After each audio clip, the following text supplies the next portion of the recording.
ஒருத்தர் ரொம்ப அவசரமா வந்தார். சார், மனுஷன் நிம்மதியா இருக்கிறதுக்கு என்ன வழின்னு கேட்டார். சீக்கிரமா ஒரு கல்யாணத்தை பண்ணீங்க, எல்லாம் சரியா போடும் அப்படின்னோம். அவர் ஒரு மாதிரியா பார்த்தார். ஏற்கனவே எனக்கு கல்யாணம் ஆயிட்டுது சார், அதனால தானே நிம்மதியா இருக்கிறதுக்கு வழி கேட்கறேன் அப்படின்னார். சரி, இவர் ஒரு மாதிரியான கேஸ் அப்படின்னு நினைச்சுக்கிட்டு நம்மகிட்ட இருந்த ஒரு சின்ன புத்தகத்தை அவர்கிட்ட தூக்கி கொடுத்தோம். இதை படிச்சு பாருங்கன்னு. கல்யாணத்துக்கு பிறகும் சந்தோஷமா இருக்கிறதுக்கு என்ன வழி அப்படிங்கிற கேள்விக்கு அந்த புத்தகத்துல விளக்கம் இருந்தது. கணவன் மனைவிக்குள்ள சிக்கல் வராம இருக்கிறதுக்கு அதுல சில வழிகளை சொல்லி கொடுத்துருக்குறாங்க. அதெல்லாம் என்னென்ன அப்படிங்கிறத இப்ப பார்க்கலாமா? குடும்பம்னு இருந்தா கோபம் வரதான் செய்யும். அது வந்துட்டு போட்டும் பரவாயில்ல. ஆனா அந்த கோபம் ஒரே நேரத்துல 2 பேருக்கும் வந்துடாம பாத்துக்கணும். ஒரு சமயத்துல யாராவது ஒருத்தர் தான் கோபப்படணும், அடுத்தவங்க அமைதியா இருக்கணும். அதுக்கப்புறம் இவர் அமைதியான உடனே அவங்க ஆரம்பிச்சுக்கலாம். கோபமா ஏதாவது சொன்னா உடனே கோபமா பதில் சொல்லக்கூடாது. கொஞ்சம் பொறுத்து கோபம் தீர்ந்த உடனே அந்த பதிலை சொல்லலாம். அப்போ பதில் கோபமா இருந்தா கூட அது அவ்வளவு பெருசா தெரியாது. அற்ப விஷயத்துக்கெல்லாம் காய்ச்சி மூச்சுன்னு கத்திட்டு இருக்கக்கூடாது. உங்க 2 பேருக்குள்ள ஒரு தர்க்கம் ஆரம்பமாயிட்டுதுன்னு வச்சுக்கோங்க. கடுமையா 2 பேரும் விவாதம் பண்றீங்க. உங்கள ஒருத்தர் இதுல ஜெயிக்கணும்னா அது நீங்களா இருக்க வேணாம், அடுத்தவங்க ஜெயிக்கிறதுக்கு நீங்க துணையா இருங்களேன். அப்படின்னா நீங்க கொஞ்சம் விட்டு கொடுக்கணும், அவ்வளவுதான். ஏதாவது குத்தம் சொல்லணுமா, செஞ்ச தப்ப சுட்டி காட்டணுமா, விமர்சனம் பண்ணணுமா, பண்ணுங்க, வேணான்னு சொல்லல. ஆனா சொன்னதை அப்படி சொல்றத கொஞ்சம் அன்பா இதமா சொல்லுங்க. எப்போ நடந்த தவறுகளை எல்லாம் இப்போ போய் மறுபடியும் ஞாபகப்படுத்திட்டு இருக்க வேண்டாம். நான் அப்பவே சொன்னேன் இந்த புடவை வேணாம்னு, நீங்க தான் கேட்கல, இப்போ பாருங்க கிழிஞ்சு போச்சு இப்படின்னு கத்துனாங்க ஒரு அம்மா. எப்போ சொன்னீங்கன்னு கேட்டா ஒரு 10 வருஷத்துக்கு முன்னாடி தீபாவளி சமயத்துல அப்படிங்கிறாங்க. அது என்ன இன்னும் அப்படியே புதுசாகவே இருக்கும்? உங்களுக்கு அவர் தான் பெருசு, அவருக்கு நீங்க தான் பெருசு. அதை விட இந்த உலகத்துல வேற எதுவும் முக்கியம் இல்லைன்னு நினைக்கணும். நீ தான் என்னுடைய உலகம்னு எத்தனை தடவை சொல்லியிருப்பீங்க? அதெல்லாம் வெறும் வசனமா போயிடக்கூடாது. ஏதாவது ஒரு பிரச்சனையை பத்தி கடுமையா விவாதம் பண்ணிட்டு இருக்கீங்க, அதை அப்படியே பாதியில விட்டுட்டு படுக்கைக்கு போயிடக்கூடாது. சொச்சத்தை நாளைக்கு பேசிக்கலாம்னு. அப்படி போனா தூக்கம் வராது. பிரச்சனையை ஒரு முடிவு பண்ணிக்கிட்டு அதுக்கப்புறமா தூங்க போகணும். ஒரு நாள்ல ஒரு தடவையாவது உங்க ஜோடியை பாராட்டி நல்ல விதமா கனிவா ஒரு வார்த்தை சொல்லணும் அப்படின்னு தீர்மானம் பண்ணீங்க. ஏதாவது தப்பு பண்ணிவிட்டீங்கன்னா பரவாயில்ல, அதை ஒத்துக்கிறதுக்கும் மன்னிப்பு கேட்கறதுக்கும் தயாரா இருக்கணும். அது ஒன்றும் கேவலம் கிடையாது. வீட்டுக்குள்ள தானே கேட்க போறீங்க, வெளியில யாருக்கு தெரிய போகுதோ? எப்படியோ உங்களுக்குள்ள ஒரு சமரசம் ஆனா சரிதான். ஒரு தகராறுன்னு எடுத்துக்கிட்டா குறைஞ்சபட்சம் அதுக்கு 2 பேர் தேவை. தனியாவே உட்காந்துக்கிட்டு நான் இப்ப தகராறு பண்ணிட்டு இருக்கிறேன் அப்படின்னு யாரும் சொல்ல முடியாது. 2 பேர் தகராறு பண்றாங்கன்னா பொதுவா அந்த 2 பேர்ல யாரு அதிகமா பேசுறாங்களோ அவங்க பேர்ல தான் தப்பு இருக்கும். அதை மனசுல வச்சுக்கணும். இதெல்லாம் தான் அந்த புத்தகத்துல போட்டிருக்கிற வழிமுறைகள். இவ்வளவும் சரியா வரலன்னா அப்புறமா சொல்லுங்க, வேற புத்தகம் ஏதாவது இருக்கான்னு தேடுவோம். ஒரு கணவன் தன்னுடைய மனைவியை அழைச்சிட்டு ஒரு மனோதத்துவ டாக்டர் கிட்ட வந்தாரா. டாக்டர், எங்களுக்கு கல்யாணம் ஆகி 30 வருஷ காலமா நாங்க ஒரு விஷயத்துல கூட ஒத்து போனதில்லை அப்படின்னு ஆரம்பிச்சார். உடனே அந்த அம்மா குறுக்கிட்டு, அது 30 வருஷம் இல்ல 32 வருஷம் அப்படின்னாங்களாம்.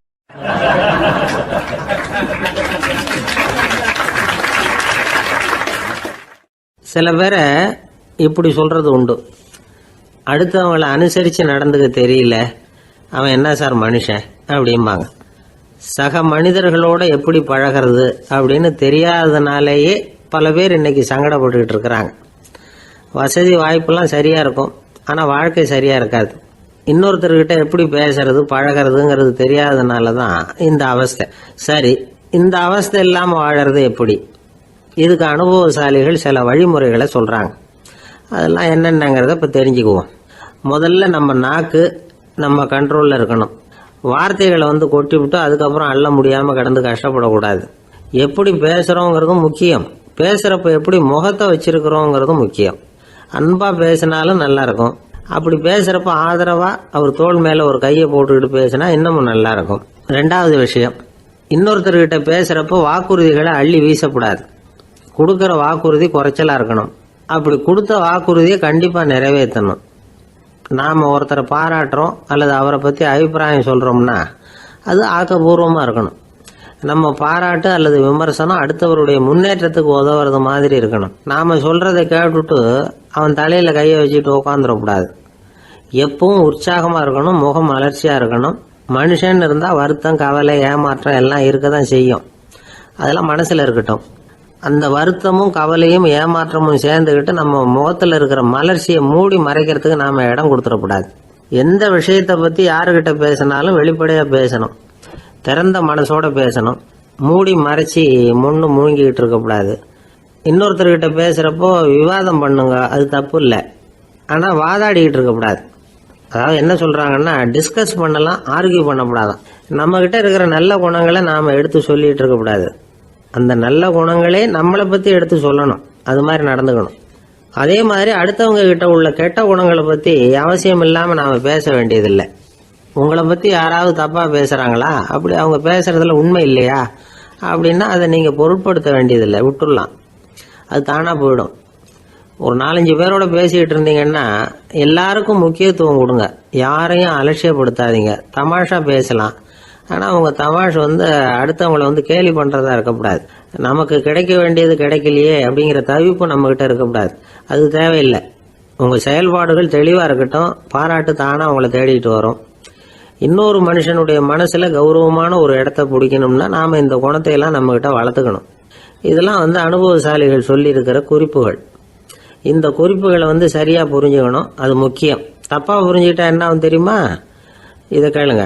ஒருத்தர் வந்தார், சார் அடுத்தவங்க தோள் மேலே கையை போட்டுக்கிட்டு அன்பாக பேசணும்னு சொன்னீங்க, அப்படி தான் பேசினேன். அவர் முதுகை கூட தட்டி கொடுத்தேன், என் வேலை போயிட்டுது சார், வீட்டுக்கு அனுப்பிச்சிட்டாங்க அப்படின்னார். யாருக்கிட்ட அப்படி பேசுனீங்கன்னு கேட்டோம்.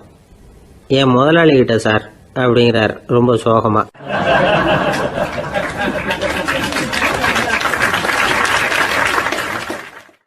இந்த உலகமே ஒரு நாடக மேடை, நாம் எல்லாரும் நடிகர்கள். இது ஞானிகள் சொல்கிறது. இது ஒரு பக்கம் இருக்கட்டும். இந்த உலகத்துக்குள்ள எத்தனையோ நாடக மேடைகள், எத்தனையோ நடிகர்கள், எத்தனையோ நாடகங்கள், இதெல்லாம் எப்படி ஆரம்பமாச்சு? அதுதான் இன்னைக்கு தகவல். அதாவது ஆதி மனிதன் பேச ஆரம்பிக்கிறதுக்கு முன்னாடி சைகையாலேயே எல்லாத்தையும் சொல்லிக்கிட்டு இருந்தான். அதனால் அப்போவே நடிப்பு ஆரம்பமாயிட்டுது. முதல்ல ஒரு வேட்டையைத்தான் அவன் நடித்து காட்டியிருப்பான். இவன் எப்படி போனான், எதிரில் மிருகம் எப்படி வந்தது, அதோட எப்படி சண்டை போட்டான், எப்படி அடித்து கொண்டுகிட்டு வந்தான், இதை அப்படியே மற்றவங்களுக்கு நடித்து காட்டியிருப்பான். ஏன்னா மொழி கிடையாது. இந்த காலத்துலலாம் நாடகங்களில் நடிக்கிறவங்கள நடிகர்கள்ங்கிறோம். ஒரு காலத்தில் இவங்களுக்கு என்ன பேர் தெரியுமா? திஸ்பியர்கள் அப்படின்னு பேரான். இதுக்கு காரணம் உண்டு. அதாவது 2000 வருஷத்துக்கு முன்னாடி கிரீஸ் நாட்டில் திசிபியஸ் அப்படின்னு ஒரு ஆள் இருந்தான். அவன் ஒரு பெரிய நாடக கலைஞன்.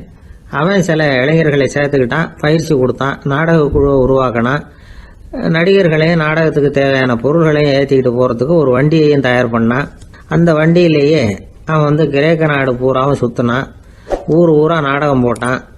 ஒரு ஊருக்கு போனதும் அங்கே நாடகம் நடத்த தியேட்டர் இருக்கா அப்படிங்கலாம் பார்க்கறது இல்லை அவன். ஏன்னா அப்போலாம் தியேட்டர்னா என்னென்ன தெரியாது.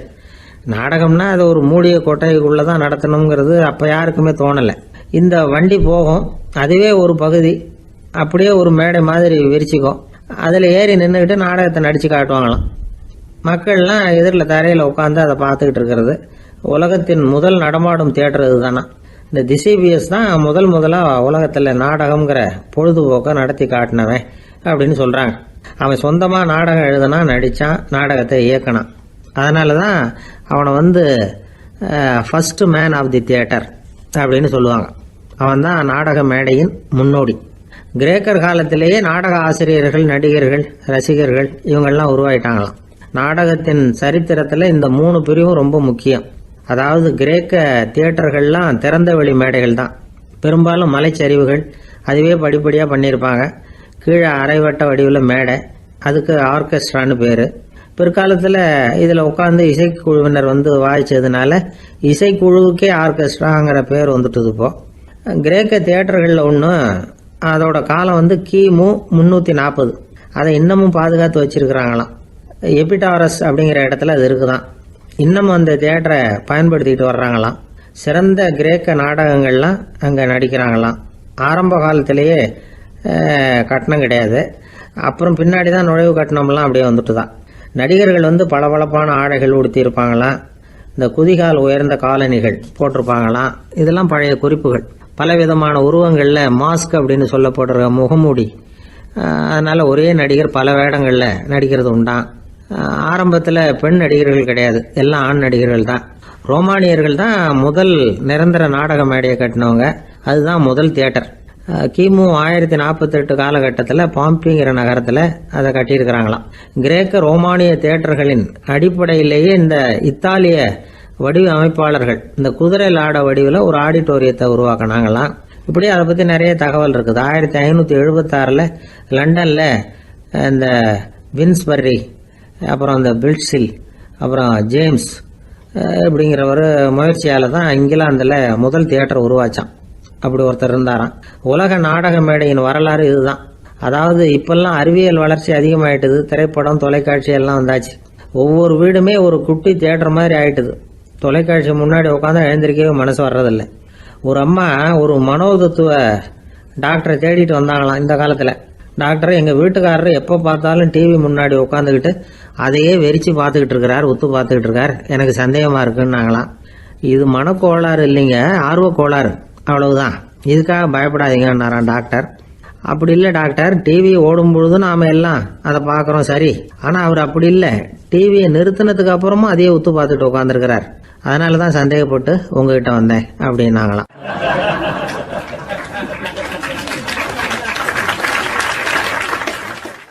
ஒரு சின்ன பையன் வந்தான். அவனை பார்த்து ஒரு கேள்வி கேட்டோம். ஏன்ப்பா உங்கள் வீட்டில் அம்மா புத்திசாலியா அப்பா புத்திசாலியா அப்படின்னு. அவன் அலட்சியமாக நம்மளை பார்த்து சிரிக்கிறான். என்ன சார் இது, இந்த காலத்தில் இது கூட தெரியாமல் இருக்கிறீங்களே அப்படிங்கிறான். ஒரு சின்ன பையன் நம்மளை பார்த்து இப்படி கேட்டு விட்டானே அப்படின்னு நினைக்கிறப்போ நமக்கு ஒரு மாதிரி ஆகிடும். அதுக்கப்புறம்தான் இந்த தாத்தா பாட்டிலாம் சொல்கிற ஒரு கதை ஞாபகத்துக்கு வந்தது. அது என்ன கதை தெரியுமா? ஒரு ஊரில் ஒரு அம்மாவும் பிள்ளையும் இருந்தாங்களாம். அந்த மகனுக்கு திடீர்னு தேசாந்திரம் போய் வரணும்னு ஆசை வந்துட்டுது. ஊராக போய் சுற்றி பார்க்கணுங்கிற ஆசை. அந்த அம்மாவுக்கு இது பிடிக்கல.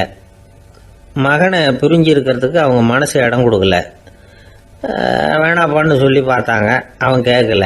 திடீர்னு புறப்படவும் செஞ்சுட்டான். சரி, இனிமேல் அவனை தடுக்க முடியாதுன்னு முடிவு பண்ணிக்கிட்டாங்க அந்த அம்மா. இருந்தாலும் புத்திசாலித்தனமாக ஒரு யோசனை பண்ணாங்க.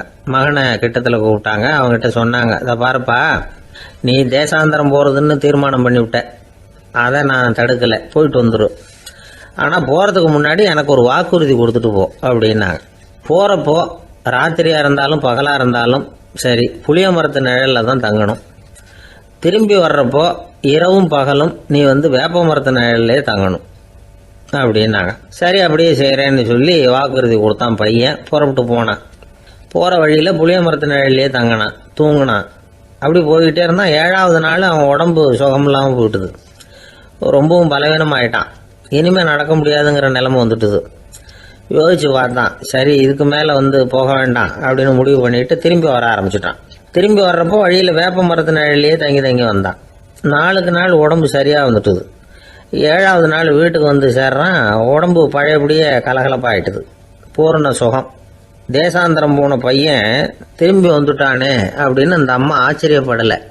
ஏன்னா அவங்களுக்கு தெரியும் இப்படி ஆகும்னு. பையன் சீக்கிரமாக திரும்பி வரணுங்கிறதுக்காக தான் அவங்க அந்த யோசனையை சொன்னாங்க. என்ன விஷயங்கிறதையும் அவங்களே சொன்னாங்க.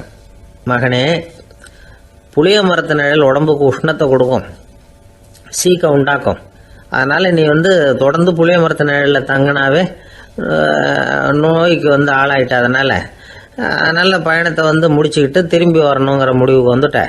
திரும்பி வர்றப்போ நீ தங்கினது வேப்ப மரத்து நிழல். அது உடம்புக்கு குளிர்ச்சியை தரக்கூடியது, நோயை தீர்க்கக்கூடியது. அதனால் சுகமாக வீட்டுக்கு சேர்ந்துட்ட. உன்னோட தேசாந்திர பயணத்தை தடுக்கிறதுக்காக தான் இப்படி பண்ணினேன் அப்படின்னாங்களாம் அந்த அம்மா. பார்த்தீங்களா அம்மாவோட புத்திசாலித்தனத்தை? அப்பாவாக இருந்தால் இப்படியா பண்ணுவார்? ஒரு அப்பா பையன்கிட்ட 10 ரூபா கொடுத்து இதை எடுத்துக்கிட்டு அடுத்த ஊருக்கு போய் அங்கே இருக்கிற மாமா கிட்ட இதை கொடுத்துட்டு வாடா, வழியில் எங்கேயாவது மரத்தடியில் படுத்து தூங்கி விடாதே அப்படின்னு எச்சரிக்கை பண்ணி அனுப்புனாராம். பையனுக்கு எச்சரிக்கையாக வாழறது எப்படிங்கிறத கற்றுக் கொடுக்கறதுக்காக இப்படி பண்ணார். அவன் பணத்தை வாங்கிக்கிட்டு போனான். அப்பா சொன்னதை மறந்துட்டு ஒரு மரத்தடியில் படுத்து தூங்கிட்டான். அவனுக்கு தெரியாமல் அவன் பின்னாடியே போன அப்பா அவன் கையில் இருந்த அந்த 10 ரூபாயை நைஸாக எடுத்துகிட்டு வந்துட்டார். அவன் பையில் தானே வச்சுருந்தான், அது தெரியாமல் எடுத்துகிட்டு வந்துட்டார். அவன் தூங்கிக்கிட்டு இருக்கான். எடுத்துகிட்டு ஒரு மறுபடியும் வீட்டுக்கு வந்துட்டார். பையன் முழிச்சுக்கிட்டு பையை தடவி பார்க்குறான், பணத்தை காணும். அழுதுகிட்டே திரும்பி வந்தான். அப்பா கிட்ட விஷயத்த சொன்னான். அப்பா சிரிச்சுக்கிட்டே சொன்னார், அதுக்கு தான்ப்பா ஆரம்பத்திலேயே எச்சரிக்கை பண்ணினேன், இனிமேலாவது நீ ஜாக்கிரதையாக இருக்கணும் அப்படிங்கிறதுக்காக தான் இப்படி பண்ணினேன். அந்த பணம் எங்கேயும் போயிடல, நான் தான் அதை உனக்கு தெரியாமல் எடுத்து வச்சிருக்கிறேன், இதோ பாரு அப்படின்னு சொல்லிக்கிட்டு சைடு பாக்கெட்டில் கையை விட்டா அது ஓட்டையாக இருக்குது. அதை எவனோ ஏற்கனவே கத்திரிச்சு எடுத்துகிட்டு போயிட்டான். இப்போ அப்பா முகத்தில் அசடு வழிஞ்சுதான்.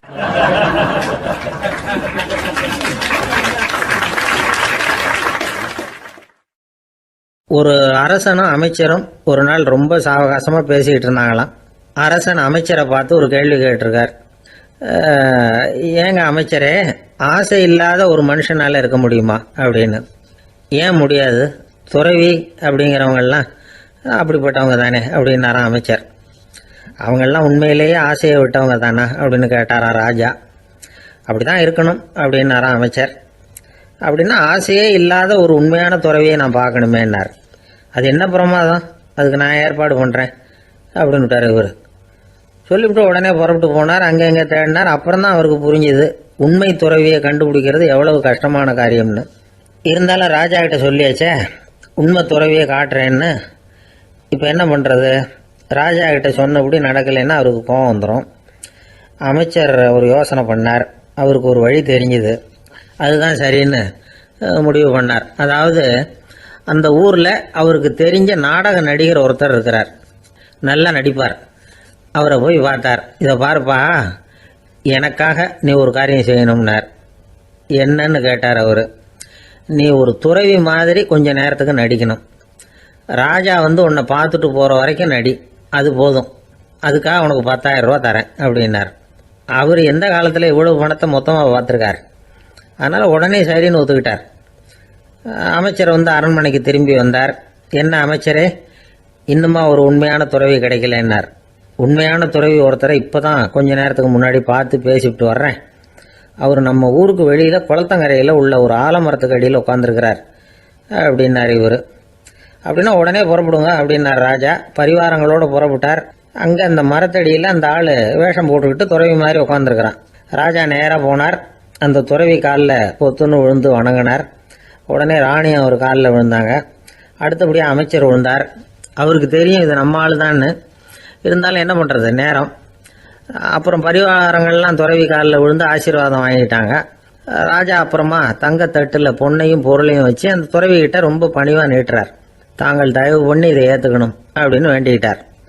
அந்த துறவி பற்று இல்லாமல் அதை பார்த்தார். எல்லாத்தையும் திறந்துட்ட எனக்கு இதெல்லாம் எதுக்காக அப்படின்னு சொல்லி அதை மறுத்துட்டாராம். ஆஹா, உண்மையான துறவியை பார்த்துட்டோம் அப்படிங்கிற ஆனந்தம் அரசருக்கு.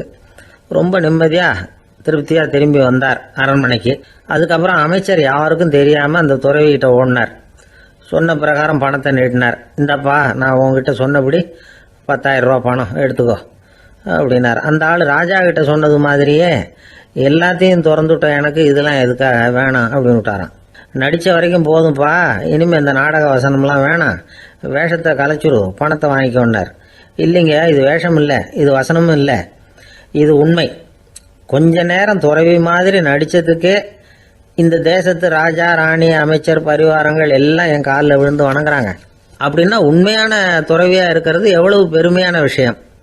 நான் உண்மையான துறவியாக ஆக போகிறேன், அப்படி முடிவும் பண்ணிட்டேன் அப்படின்னார் அந்த நடிகர். வேஷம் கூட எப்படிப்பட்ட விளைவுகளை உண்டு பண்ணுது பார்த்தீங்களா. நம்மால் ஒருத்தன் ரொம்ப வசதியாக தான் இருந்தான். ஒரு நாள் அவன் சொத்து பூரா திருட்டு போயிட்டுது. அதுக்கப்புறம் இவன் துறவி மாதிரி ஆயிட்டான். ஊர் ஊராக சுற்றினான். ஒரு குருநாதரை தேடி கண்டுபிடிச்சான். அவர்கிட்ட சீடனாக சேர்ந்துக்கிட்டான். அவனை பார்த்து ஒருத்தர் கேட்டார், நீ உண்மையான சீடன் தானான்னு. இல்லைங்க, சீடன் மாதிரி நடிச்சுக்கிட்டு இருக்கிறேன் அப்படின்னா. அது குரு துரோகம் இல்லையா அப்படின்னு கேட்டார் அவர். இல்லைங்க, நான் பண்ணது குரு துரோகம் இல்லை, என் குரு பண்ணது தான் துரோகம். என்னுடைய பணத்தை கொள்ளையடிச்சது இவர் தான். அதை எங்கே வச்சிருக்காருன்னு கண்டுபிடிக்கிறதுக்காக தான் இவர்கிட்ட சீடனாக சேர்ந்துருக்கிறேன் அப்படின்னானா.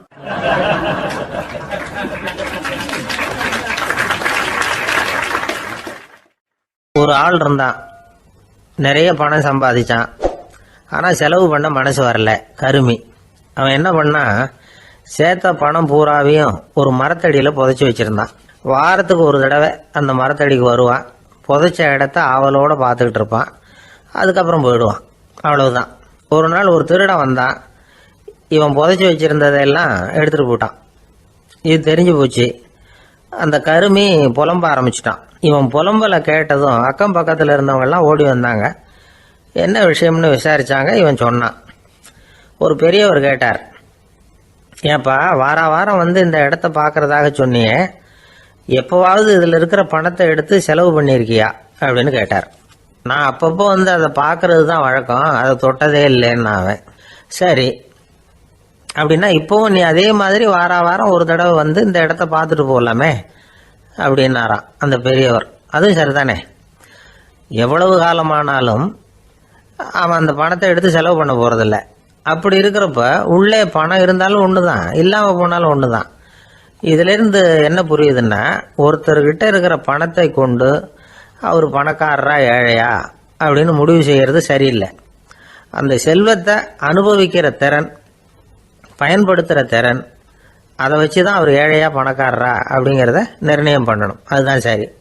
செலவு பண்ண தெரியாதவன் சேகரம் பண்ணிகிட்டே இருக்கிறதுனால என்ன பிரயோஜனம்? தலைமுடியே இல்லாதவன் தாராளமாக சீப்புகளை வாங்கி சேகரம் பண்ணுறது மாதிரி தானே இது. சில சமயம் செலவு பண்ண நாம் தயாராக இருந்தால் கூட அந்த செல்வம் நமக்கு பயன்படுறதில்ல. அரேபியாவில் ஒரு நகை வியாபாரி விலை உயர்ந்த முத்துக்களை எல்லாம் அவர் வச்சு வியாபாரம் பண்ணிகிட்டு இருந்தார். அவர் ஒரு சமயம் ஒரு பாலைவனம் வழியாக போயிட்டு இருக்கிறார் ஒட்டகத்தில். அப்போ திடீர்னு கடுமையான புயல் வீச ஆரம்பிச்சுட்டுது. திசை தவறி இவர் எங்கேயோ வந்துட்டார். கூட வந்தவங்களையும் காணல, எங்கே போனாங்களோ தெரியல. இவர் ரொம்ப பயந்து போய் அங்கேயும் எங்கேயுமா அலைஞ்சு தெரிகிறார். வழியே தெரியல.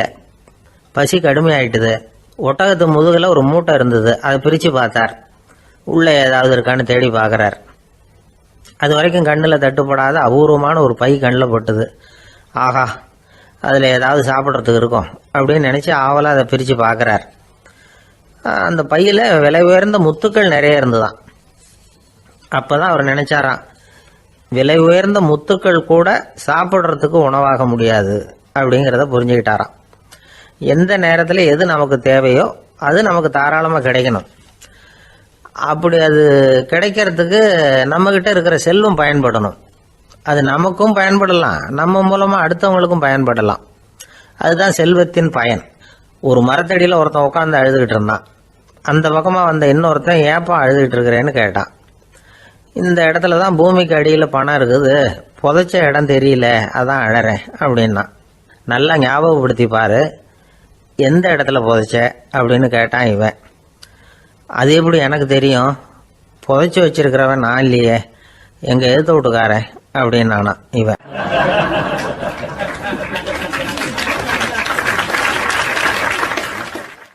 அந்த ஆள் என்னை கண்ணா பண்ணான்னு திட்டி விட்டான் சார், அதை நினச்சா எனக்கு ரொம்ப வருத்தமாக இருக்குது அப்படின்னு சொல்லி கவலைப்பட்டார் ஒருத்தர். இதில் கவலைப்படுறதுக்கு என்ன இருக்குது அப்படின்னார் ஒரு பெரியவர். அவர் ஒரு மகான்.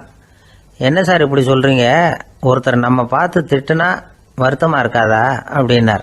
அது எப்படி வருத்தமாக இருக்கும், திட்டுறதுங்கிறது என்ன, அது வெறும் சத்தம் தானே அப்படின்னார் அந்த பெரியவர். நம்ம ஆளுக்கு தலையை பிச்சுக்கலாம் போல இருந்தது. இருக்காது அப்படின்னா நமக்கு அப்படி தானே தோணுது. அந்த பெரியவர் சொல்கிறது ரொம்ப பெரிய விஷயம். அதை நாம் புரிஞ்சிக்க முயற்சி பண்ணலாம்னா நடைமுறை வாழ்க்கைக்கு அது ஒத்து வர்றது மாதிரி தெரிய மாட்டேங்குது. இருந்தாலும் அந்த பெரியவர் அதுக்கு என்னதான் விளக்கம் கொடுக்குறாருன்னு பார்ப்போமே. ஒரு ரயில் போயிட்டுருக்கு, அதில் ஒரு சாது போயிட்டுருக்கார். அந்த ரயில் வந்து அவர் ஹரித்வாரம் போயிட்டுருக்கார். அவர் ரயிலில் ஏகப்பட்ட கூட்டம். நம்ம ஊர் ரயில் கேட்க வேணும், டிக்கெட் வாங்கிட்டு கொஞ்சம் பேர், வாங்காத கொஞ்சம் பேர். அது என்னத்துக்கு அனாவசியமாக டிக்கெட் அப்படிங்கிற நினப்பில் பாதி பேர். இந்த கூட்டத்துக்கு மத்தியில் அந்த சாதுவும் போயிட்டு இருக்கிறார். உட்கார்றதுக்காக இருந்த இடத்துல ஒரு ஆள் படுத்துருக்கிறான். கொஞ்சம் முரட்டு ஆசாமி. அவன் காலு பக்கத்தில் கொஞ்சோண்டு இடம் பாக்கி இருந்தது. அந்த இடத்துல இந்த சாது உட்காந்துருந்தார். மெதுவாக உட்காந்துக்கிட்டார் போய். ஆனால் அந்த ஆள் ராத்திரி பூரா இவரை காலால் உதச்சிக்கிட்டே இருக்கிறான். அது இவருக்கு ரொம்ப அவமானமாக பட்டுது. அதனால் துக்கம் ஏற்பட்டது. இருந்தாலும் அதை ஒரு மாதிரியாக சகிச்சுக்கிட்டே இவர் வந்து சேர்ந்தார். பொழுது விடிஞ்சது. அந்த சாது ஹரித்வார் வந்து சேர்ந்தார். அங்கே ஒரு பெரிய ஞானியை சந்தித்தார். ராத்திரி ரயிலில் அந்த ஆள் உதைச்சதையும் அதனால் தனக்கு ஏற்பட்ட துக்கத்தையும் இந்த சாது அந்த ஞானிகிட்ட சொன்னார். சொல்லிவிட்டு, ஏன் சுவாமி, எனக்கு துக்கம் ஏற்பட்டதே அது தப்பா அப்படின்னு கேட்டார். தவறு தான்னார் அந்த ஞானி. உனக்கு இன்னமும் தேக அபிமானம் போகலைங்கிறது தான் அது காட்டுது. அஷ்டாவக்கிரர் என்ன சொல்கிறார் தெரியுமா, உண்மையான ஞானி யாராவது தன்னை வந்தனை செய்தால் அதற்காக சந்தோஷப்பட மாட்டார், யாராவது நிந்தனை செய்தால் அதற்காக வருத்தப்பட மாட்டார் அப்படின்னு சொல்றார். நிந்தனைங்கிறது ஒரு ஒலி தான். தேகாபிமானம் இருக்கிற வரைக்கும் இந்த ஒலி நம்மளை வேதனைப்படுத்தும். நான் தேகம் இல்லை, ஆத்மா அப்படிங்கிற நினைவு இருந்தா இந்த ஒலி நம்மளை பாதிக்காது. மனு என்ன சொல்றார் தெரியுமா? ஒரு சாதகன் பாராட்டுதலை விஷம்னு நினைச்சு பயப்படணும், அவமானத்தை அமிர்தம்னு நினைச்சு சந்தோஷப்படணுங்கிறார். அவமானப்பட்டா கவலைப்படாமல் எப்படி இருக்க முடியும் அப்படின்னு தான் நமக்கு தோணும். அதனால தான் நம்மள யாரும் இதுக்கு உதாரணமாக யாரையும் காட்ட முடியல. புத்தரையும் கபீரையும் உதாரணமாக காட்டுறாங்க. அவங்களுக்கெல்லாம் அவமானம் ஏற்பட்டப்போ கவலையே படலையாம். புத்தரை அவமானப்படுத்தணுங்கிறதுக்காக கௌசாம்பி ராணி ஒரு இளம் பெண்ணை கொலை பண்ணி சடலத்தை புத்தர் குடிசைக்கு முன்னாடி போட சொன்னார். போட்டாங்க. புத்தர் தான் அந்த பொண்ணை கெடுத்து கொலை பண்ணி விட்டாருன்னு எல்லாரும் நினைச்சாங்க. ஆனால் புத்தர் இதை பற்றி கவலையே படலை. அப்புறமா உண்மை தெரிஞ்சதும் புத்தர் புகழ் இன்னும் அதிகமாயிட்டது. ஒரு பெரிய சபையில் ஒரு மோசமான பொண்ணு நுழைஞ்சி தனக்கும் கபீருக்கும் சம்பந்தம் உண்டுன்னு சொன்னா கபீர் கவலைப்படலை. அவங்க மாதிரியெல்லாம் நாமளும் இருக்க கற்றுக்கணும். நிந்தனை, அபகீர்த்தி, அவமானம் எல்லாம் ஆண்டவன் கொடுக்கிற பிரசாதம்னு நினைக்கணும் அப்படின்னு சொல்றார் அந்த ஞானி. இதை கேட்ட இந்த காலத்து ஆசாமி ஒருத்தர், நான் கூட அப்படிதான் சார், யாராவது அவமானப்படுத்தினா கவலைப்பட மாட்டேன். நேற்று கூட ஒருத்தர் என்ன பலார்னு அரைஞ்சுட்டார், நான் கொஞ்சம் கூட கவலைப்படலை, பேசாமல் வந்துட்டேன்னார். ஏன் அப்படி வந்துட்டீங்க அப்படின்னு. அவர் அரைஞ்சதுலேயும் ஒரு அர்த்தம் இருந்தது, அதனால தான் அப்படி வந்துட்டேன்னார். ஏன் அரைஞ்சாருன்னு கேட்டேன். 10 வருஷத்துக்கு முன்னாடி 15 ரூபா அவர்கிட்ட கடன் வாங்கினேன், அதை கேட்டு கேட்டு பார்த்துட்டு கடைசியாக தான் அரைஞ்சார் அப்படின்னார். ஆண்டவனுடைய பிரசாதம் இவருக்கு அடிக்கடி கிடைக்கும் போல இருக்கு.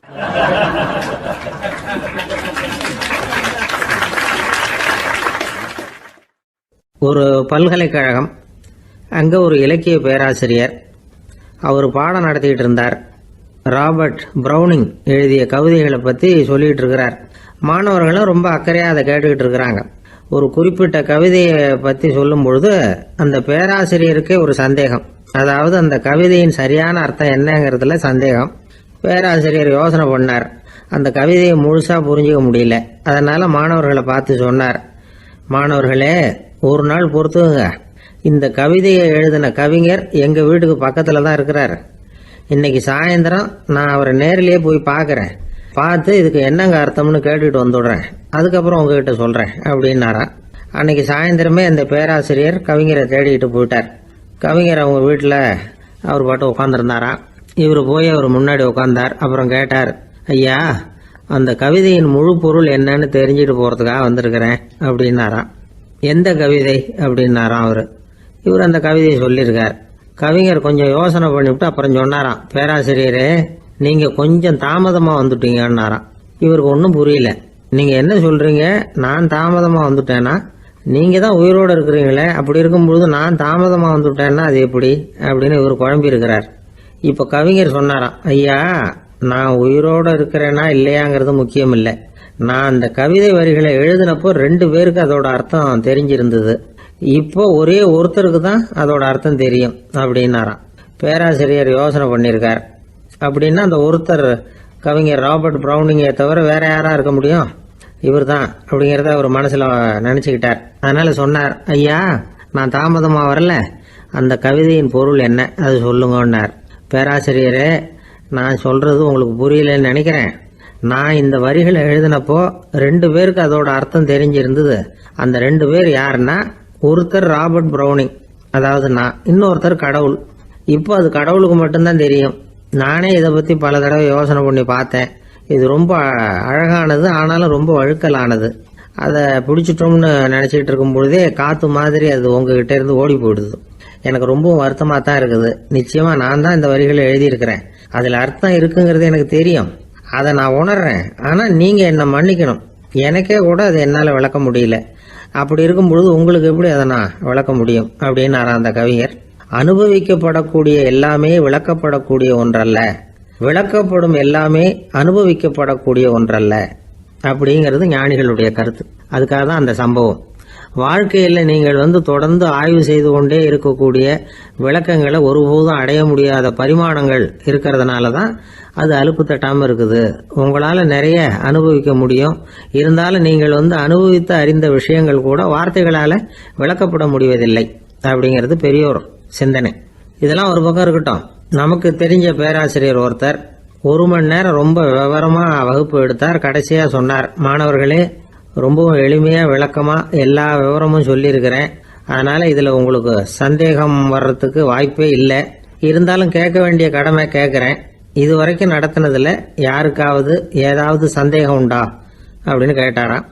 எனக்கு ஒரே ஒரு சந்தேகம்தான் சார் அப்படின்னு எழுந்திரிச்சு நிற்கிறான் ஒருத்தன். என்னன்னு கேட்டாராம்.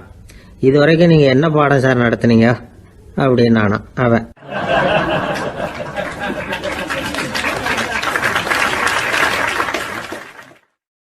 அம்மாக்காரங்களுக்கு அடிக்கடி ஏற்படுற கவலை ஒன்று உண்டு. அதாவது குழந்தை சரியாக சாப்பிட மாட்டேங்குதே அப்படிங்கிற கவலை. இவங்கெல்லாம் ஒரு விஷயத்த நல்லா புரிஞ்சுக்கணும். குழந்தைகள்ங்கிறவங்க பெரியவங்க மாதிரி இல்லை. அவங்க கடிகாரத்தில் மணியை பார்த்துட்டு சாப்பிட்றதுக்கு உட்கார்ற ரகம் கிடையாது. பசிச்சா சாப்பிடுவாங்க, இல்லைன்னா விளையாடுவாங்க அல்லது தூங்குவாங்க. அது புரியாமல் அவங்கள கட்டாயப்படுத்தி அல்லது மிரட்டி சாப்பிட வைக்கிறது ரொம்ப தப்பு. ஒரு 8 மாத குழந்தைக்கு 3 மணி நேரத்துக்கு ஒரு தடவை பசிக்கும். அந்த நேரம் பார்த்து சாப்பாடு கொடுத்தா அடம் பண்ணாமல் அது பாட்டுக்கு சாப்பிட்றோம். அதே குழந்தைக்கு 1 வயசு ஆகிறப்போ 4 மணி நேரத்துக்கு ஒரு தடவை பசிக்கும். இந்த வயசுல இயற்கையாகவே பசி குறைஞ்சிருக்கும். அது புரியாமல் என் குழந்தை முன்னாடி மாதிரி இப்போ சரியாக சாப்பிட மாட்டேங்கிறான் அப்படின்னு சில பேர் டாக்டர்கிட்ட போய் சொல்லிக்கிட்டு இருப்பாங்க. இன்னொரு விஷயம், ஒரு குழந்தைக்கு வயசு அதிகமாகிற வேகத்துக்கு உடம்பு எடையும் அதிகமாகிக்கிட்டே போகாது. உடம்பு எடை அதிகமாகிற வேகம் குறைஞ்சிக்கிட்டே வரும். 6 மாத குழந்தைக்கு ஒரு வாரத்தில் 150 கிராம் எடை கூடும். ஒரு வயசுல வாரத்துக்கு 71 கிராம் எடை கூடும். இது புரியாமல் அதிகமாக சாப்பாட்டை கொடுத்து குழந்தைய கஷ்டப்படுத்தக்கூடாது. ஏன்னா அளவுக்கு மீறின உணவு அஜீரணத்தை உண்டு பண்ணிவிடும். குழந்தைக்கு ஒரு தட்டில் கொஞ்சமாக ஆகாரத்தை வச்சு கொண்டுகிட்டு போய் கொடுக்கணும். மலை மாதிரி குவிச்சு வச்சா அதை பார்த்ததுமே பசி அடங்கி போயிடும். அடித்து மிரட்டி பயமுறுத்தி குழந்தைய சாப்பிட வைக்கிற பழக்கம் இருக்கு பாருங்க. அதுக்கு ஃபுட் ஃபோர்ஸிங் அப்படின்னு பேர். இப்படி பண்ணுனா குழந்தைக்கு சாப்பாட்டில் விருப்பம் குறைஞ்சிரும். அதை கண்டாவே வெறுக்க ஆரம்பிச்சிடும். அது மாதிரி உளம் சார்ந்த பசி குறைவு, சைக்கோஜெனிக் அனோரெக்சியா, அது ஏற்படுமா. சாப்பாடுங்கிறதே ஒரு தண்டனை மாதிரி தோணும். குழந்தைகளுக்கு பிடிச்ச மாதிரியான ஆகாரத்தை கொடுக்கணும். சத்து அதிகம் இருக்குங்கிறதுக்காக அதுக்கு பிடிக்காத ஆகாரத்தை கொடுத்து கட்டாயப்படுத்தக்கூடாது. குழந்தைகளுக்கு 2 வயசு ஆகிறப்போ இயற்கையாகவே எதிர்மறை குணம் உண்டாகும். அதாவது அந்த எதிர்மறையாக பேசுறது. இது மாதிரி சமயங்களில் நாம் என்ன சொல்கிறோமோ அதுக்கு நேர்மாறாக நடந்துக்கும். ஏட்டிக்கு போட்டி. சாப்பிட சொன்னால் விளையாட போவோம், விளையாட சொன்னால் சாப்பாடு கேட்கும். இதை புரிஞ்சுக்கிட்டு நடந்துக்கணும். குழந்தை சொன்ன பேச்சை கேட்கலேன்னு கோவப்படக்கூடாது. குழந்தை வளர வளர பிடிவாத குணம் வர்றது சகஜம். கேட்டதை வாங்கி கொடுத்தாதான் சாப்பிடுவேன் அப்படின்னு பிடிவாதம் பண்ணும். வாங்கி கொடுத்து விடுறது தான் உத்தமம். நீங்களும் அதுகிட்ட பிடிவாதம் பண்ணிட்டு இருக்கக்கூடாது. ஏன்னா கேட்டது கிடைக்கலையேங்கிற ஏமாற்றம் கூட குழந்தையோட பசியை குறைச்சிரும். கேட்டது கிடைச்சிட்டா பசி அதிகமாகும். கொடுத்ததை மலமலன்னு சாப்பிட்றோம். குழந்தைகளுக்கு கண்ட கண்ட நேரத்தில் சாப்பிட்றதுக்கு எதையாவது வாங்கி கொடுத்துக்கிட்டு இருந்தா சாப்பாட்டு நேரத்தில் சாப்பிடாம அடம் பண்ண ஆரம்பிச்சிடும். பள்ளிக்கூடம் போகிற பிள்ளைங்க காலை உணவை சரியாக சாப்பிட மாட்டாங்க. அச்சம், அவசரம், பரபரப்பு இதெல்லாம் தான் காரணம். பள்ளிக்கு புறப்படுறதுக்கு ஒரு 3/4 மணி நேரத்துக்கு முன்னாடியே சாப்பாடு போட்டுருங்க, அது சரியாக போடும். படிக்கிற குழந்தைகள் உடல் சோர்வு, மனச்சோர்வு இது காரணமாக கூட சாப்பிட மறுக்கிறது உண்டு.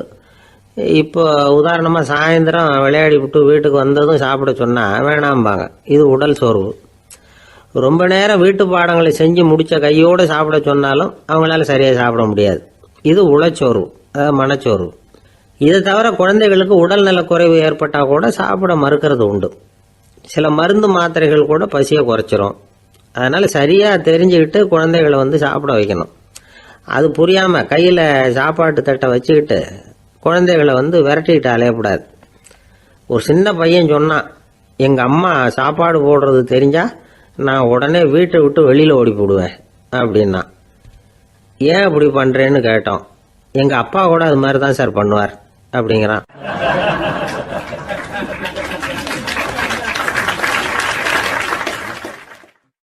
பந்திக்கு முந்தர ஆசாமிகள் நம்மள பல பேர் உண்டு.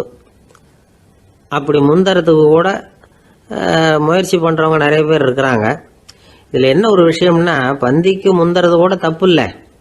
ஆனால் அப்படி ஒரு விருந்தில் ஆளாக போய் உட்காந்து சாப்பிட்டா கூட வெளியில் வர்றப்ப என்ன பெரிய விருந்து வச்சுட்டான், சாம்பாரில் உப்பு இல்லை, ரசத்தில் காரம் இல்லை அப்படின்னு குறை சொல்லிகிட்டே வர்றது இருக்கு பாருங்க, அது சரியில்லை, நாகரிகமும் இல்லை. கல்யாண பத்திரிகையில் என்ன போட்டிருக்குது, என் பொண்ணுக்கும் இன்னார் பையனுக்கும் கல்யாணம், எல்லாரும் குடும்பத்தோடு வந்திருந்து மணமக்கள் வந்து ஆசீர்வதிக்கணும், இப்படி தானே போட்டிருக்கோம். குடும்பத்தோடு வந்து விருந்து சாப்பிட்டு சாப்பாடு எப்படி இருக்குன்னு அபிப்பிராயம் சொல்லிவிட்டு போங்க அப்படின்னா போட்டிருக்கு கல்யாண பத்திரிகையில். ஒருத்தர் வீட்டு விசேஷத்துக்கு போயிருக்கோம்னா எவ்வளவோ அசௌகரியங்கள் நமக்கு ஏற்படலாம். ஏராளமான கூட்டம் வந்திருக்கும். எல்லாரையும் அவங்க வந்து தனித்தனியாக கவனிச்சிக்கிட்டு இருக்க முடியாது. நாம தான் அனுசரித்து நடந்துக்கணும். நாமளாக போய் வாழ்த்த வேண்டியவங்களை வாழ்த்தி விட்டு வந்து சேரணும். அதை விட்டுட்டு பத்திரிக்கை கொடுத்தானேன்னு போனேன், கவனிப்பே சரியில்லை அப்படின்னு புலம்பிக்கிட்டு இருக்கக்கூடாது. ஒரு விருந்துக்கு போனால் அங்கே எப்படி நடந்துக்கணும் அப்படிங்கிறத பற்றி கூட அனுபவசாலிகள் சில விவரங்கள்லாம் சொல்லியிருக்கிறாங்க. இந்த காலத்தில் கல்யாணம், பிறந்த நாள், அது இதுன்னு நிறைய விருந்துகள் நடக்குது. அதெல்லாம் எதுக்காக? மனித உறவுகளை வளர்த்துக்கிறதுக்காக தான், வேற எதுக்கு? ஒரு விருந்துக்கு போனால் அமைதியாக பொறுமையாக போய் உட்காரணும். அடித்து பிடிச்சிக்கிட்டு இடத்த பிடிக்க போகிறேன் அப்படின்னு நிற்கக்கூடாது. முதல் பந்தி நடந்துக்கிட்டு இருந்தால் அது முடிஞ்சு இலை எடுத்து சுத்தம் பண்ணதுக்கு அப்புறம் போய் உட்கார்றது தான் நாகரீகம். இலை எடுக்கிறதுக்கு முன்னாடியே அங்கே போய் உட்காந்தா நல்லா இருக்காது. நீங்கள் சாப்பிட்டுட்டு உட்காந்துருக்கீங்களா, சாப்பிட்றதுக்கு உட்காந்துருக்கீங்களா, பார்க்குறவங்களுக்கு சந்தேகம் வந்துடும். அதே மாதிரி இலையில எல்லா ஐட்டமும் பரிமாறினதுக்கு அப்புறம் சாப்பிட ஆரம்பிக்கணும். ஒவ்வொரு ஐட்டமாக வைக்க வைக்க நாம் பாட்டுக்கு எடுத்து உள்ளே தள்ளிகிட்டே இருந்தோம்னா எதை வச்சோம் எதை வைக்கலன்னு பரிமாறினவரே குழம்பி போயிடுவார். ஏன்னா எப்போ பார்த்தாலும் இலை காலியாகவே இருக்கும். சாப்பிட்றப்போ உங்கள் சாப்பாட்டையே நீங்கள் கவனிக்கணும். அடுத்தவங்க இலையில என்ன இருக்குது, பக்கத்தில் இருக்கிறவர் எதை அதிகமாக சாப்பிட்றார், இதெல்லாம் நமக்கு என்னத்துக்கு? எல்லாரும் சாப்பிட்டு முடிக்கிற வரைக்கும் பொறுமையாக இருக்கிறது தான் நல்லது. நீங்கள் மட்டும் திடீர்னு பாதியில் எழுந்திரிச்சு பக்கத்தில் இருக்கிறவங்களுக்கு சங்கடமாக இருக்குமேங்கிறதெல்லாம் யோசிக்காமல் நீங்கள் பாட்டு எழுந்திரிச்சு போகக்கூடாது. பக்கத்தில் உள்ளவங்க உங்களை எழுந்திரிக்க சொன்னால் எழுந்திரிச்சு போகலாம். விருந்துகளில் சாப்பாட்டை வீணாக்கிறதே ஒரு நாகரிகமாக போட்டுது. இந்த காலத்தில் சாப்பாட்டுக்கே கஷ்டப்பட்டுக்கிட்டு பல பேர் இந்த உலகத்தில் இருக்கிறப்போ சாப்பாட்டை வீணாக்கிறது எவ்வளோ பெரிய மோசங்கிறத நினச்சி பார்க்கணும். வேணுங்கிற அளவுக்கு கேட்டு வாங்கி சாப்பிட்றது தான் முறை. விருந்தில் இந்த பஃபே அப்படின்னு சொல்லி ஒரு முறை சொல்கிறாங்கல்ல, அதாவது உணவு வகைகளையெல்லாம் பொதுவாக ஒரு இடத்துல வச்சுடுறது, நமக்கு தேவையானதை நாமே எடுத்துட்டு ஒரு தட்டில் போட்டுக்கிட்டு சாப்பிட வேண்டியது. இதில் கூட சில பேர் தேவைக்கு அதிகமாக எடுத்து போட்டுக்கிட்டு வீணாக்குறாங்க. சில சமயம் வந்து கடைசியாக சாப்பிட போகிறவங்களுக்கு எல்லா ஐட்டமும் கிடைக்காம போகலாம். அதை போய் பெருசு பண்ணிகிட்டு இருக்கக்கூடாது. என்ன சார் இந்த அளவுக்கு கூடவா நாகரிகம் தெரியாமல் இருக்கிறோம், இதை போய் பெருசாக சொல்ல வந்துட்டீங்களே அப்படின்னு நினைக்கலாம். ஒருத்தர் 2 பேருக்கு இந்த விவரம் தேவைப்படலாம். அவங்க காதலையும் இது விழட்டுமேங்கிறதுக்காக தான் இது. ஒரு பெரிய கல்யாண விருந்து நடந்துக்கிட்டு இருந்தது. விருந்து மண்டபத்து வாசலில் ஒருத்தர் நின்றுக்கிட்டு வர்றவங்களையெல்லாம் ரொம்ப மரியாதையாக வணங்கி உள்ளே அனுப்பி வச்சுக்கிட்டு இருந்தார். எப்படி தெரியுமா? வர்றவங்க கையெல்லாம் பிடிச்சி முத்தம் கொடுத்து அதுக்கப்புறம் உள்ளே அனுப்பி வச்சுக்கிட்டு இருந்தாராம். கூட்டம்லாம் முடிஞ்சதுக்கப்புறம் அவர்கிட்ட போய் கேட்டிருக்கிறாங்க, சார் நானும் எவ்வளவோ விருந்துகளுக்கு போயிருக்கிறேன், இருந்தாலும் இவ்வளவு மரியாதையாக வர்றவங்க கைக்கெல்லாம் முத்தம் கொடுத்து வரவேற்கிறத இங்கே தான் பார்க்குறேன் அப்படின்னு சொன்னாங்க. அதுக்கு அவர் சொன்னார், அட போங்க சார், நான் முத்தம் கொடுக்கல, முந்தின பந்திக்கு வந்து சாப்பிட்டவங்களே அடுத்த பந்திக்கும் வர்றாங்களான்னு மோந்து பார்த்து அனுப்பி வச்சுக்கிட்டு இருந்தேன் அப்படின்னார்.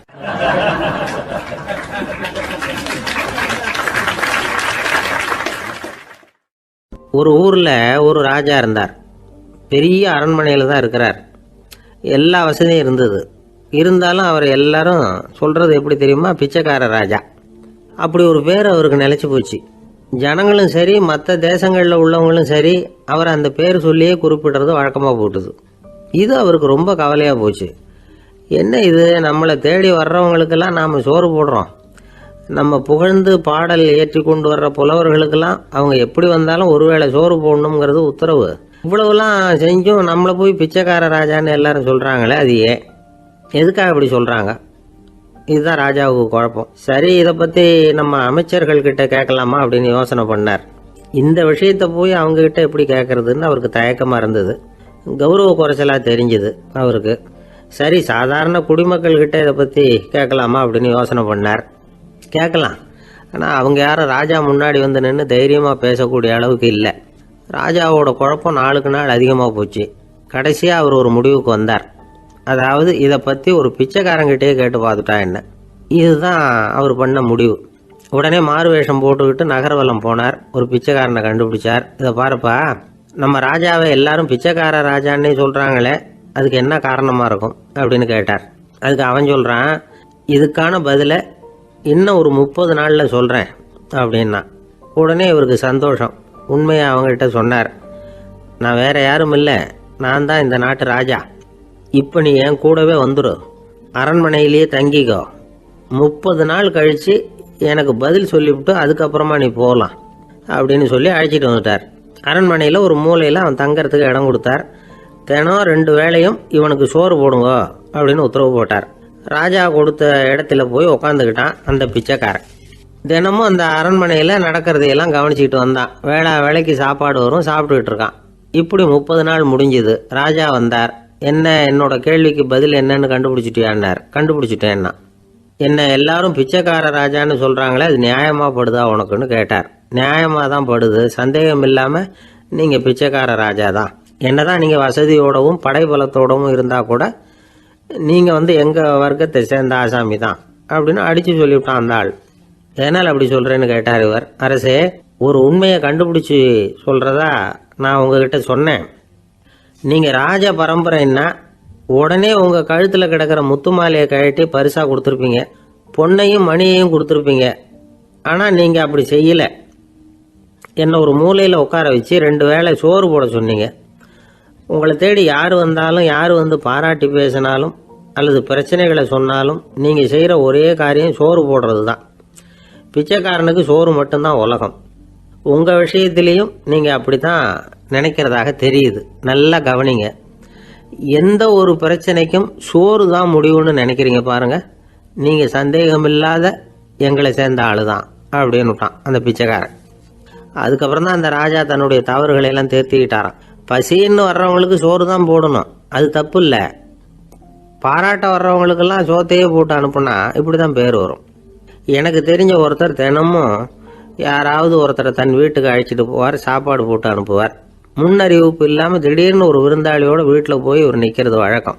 அந்த அம்மாவும் இவருக்காக தயார் பண்ணி வச்சிருந்ததை இவர் அழைச்சிட்டு வந்திருக்கிற விருந்தாளிக்கு போட்டுருவாங்க.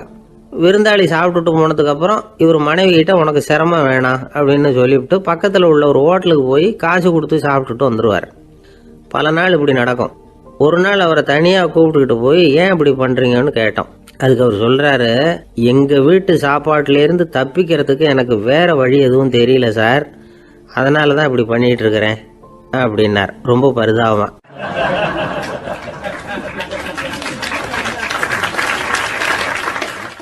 ஒருத்தன் எப்படி நடந்துக்கிறாங்கிறத வச்சு தான் அந்த ஆள் எப்படிங்கிறத நாம் முடிவு பண்ணுறோம். ஆளுமைன்னு சொல்கிறோம்ல, அதுக்கு சூழ்நிலைகளை ஆளுகின்ற தன்மை அப்படின்னு விளக்கம் கொடுக்குறார் ஒரு உளவியல் நிபுணர். சரி, ஒரு மனிதனுடைய ஆளுமையை உருவாக்குகிற விஷயங்கள் என்னென்ன? பிறப்பு, வளர்க்கப்பட்ட விதம், படிப்பு, நண்பர்கள், சமுதாயம், இப்படி நிறைய உண்டு. ஆளுமையின் அடிப்படையில் சில மனநோய்கள் உண்டாகுது.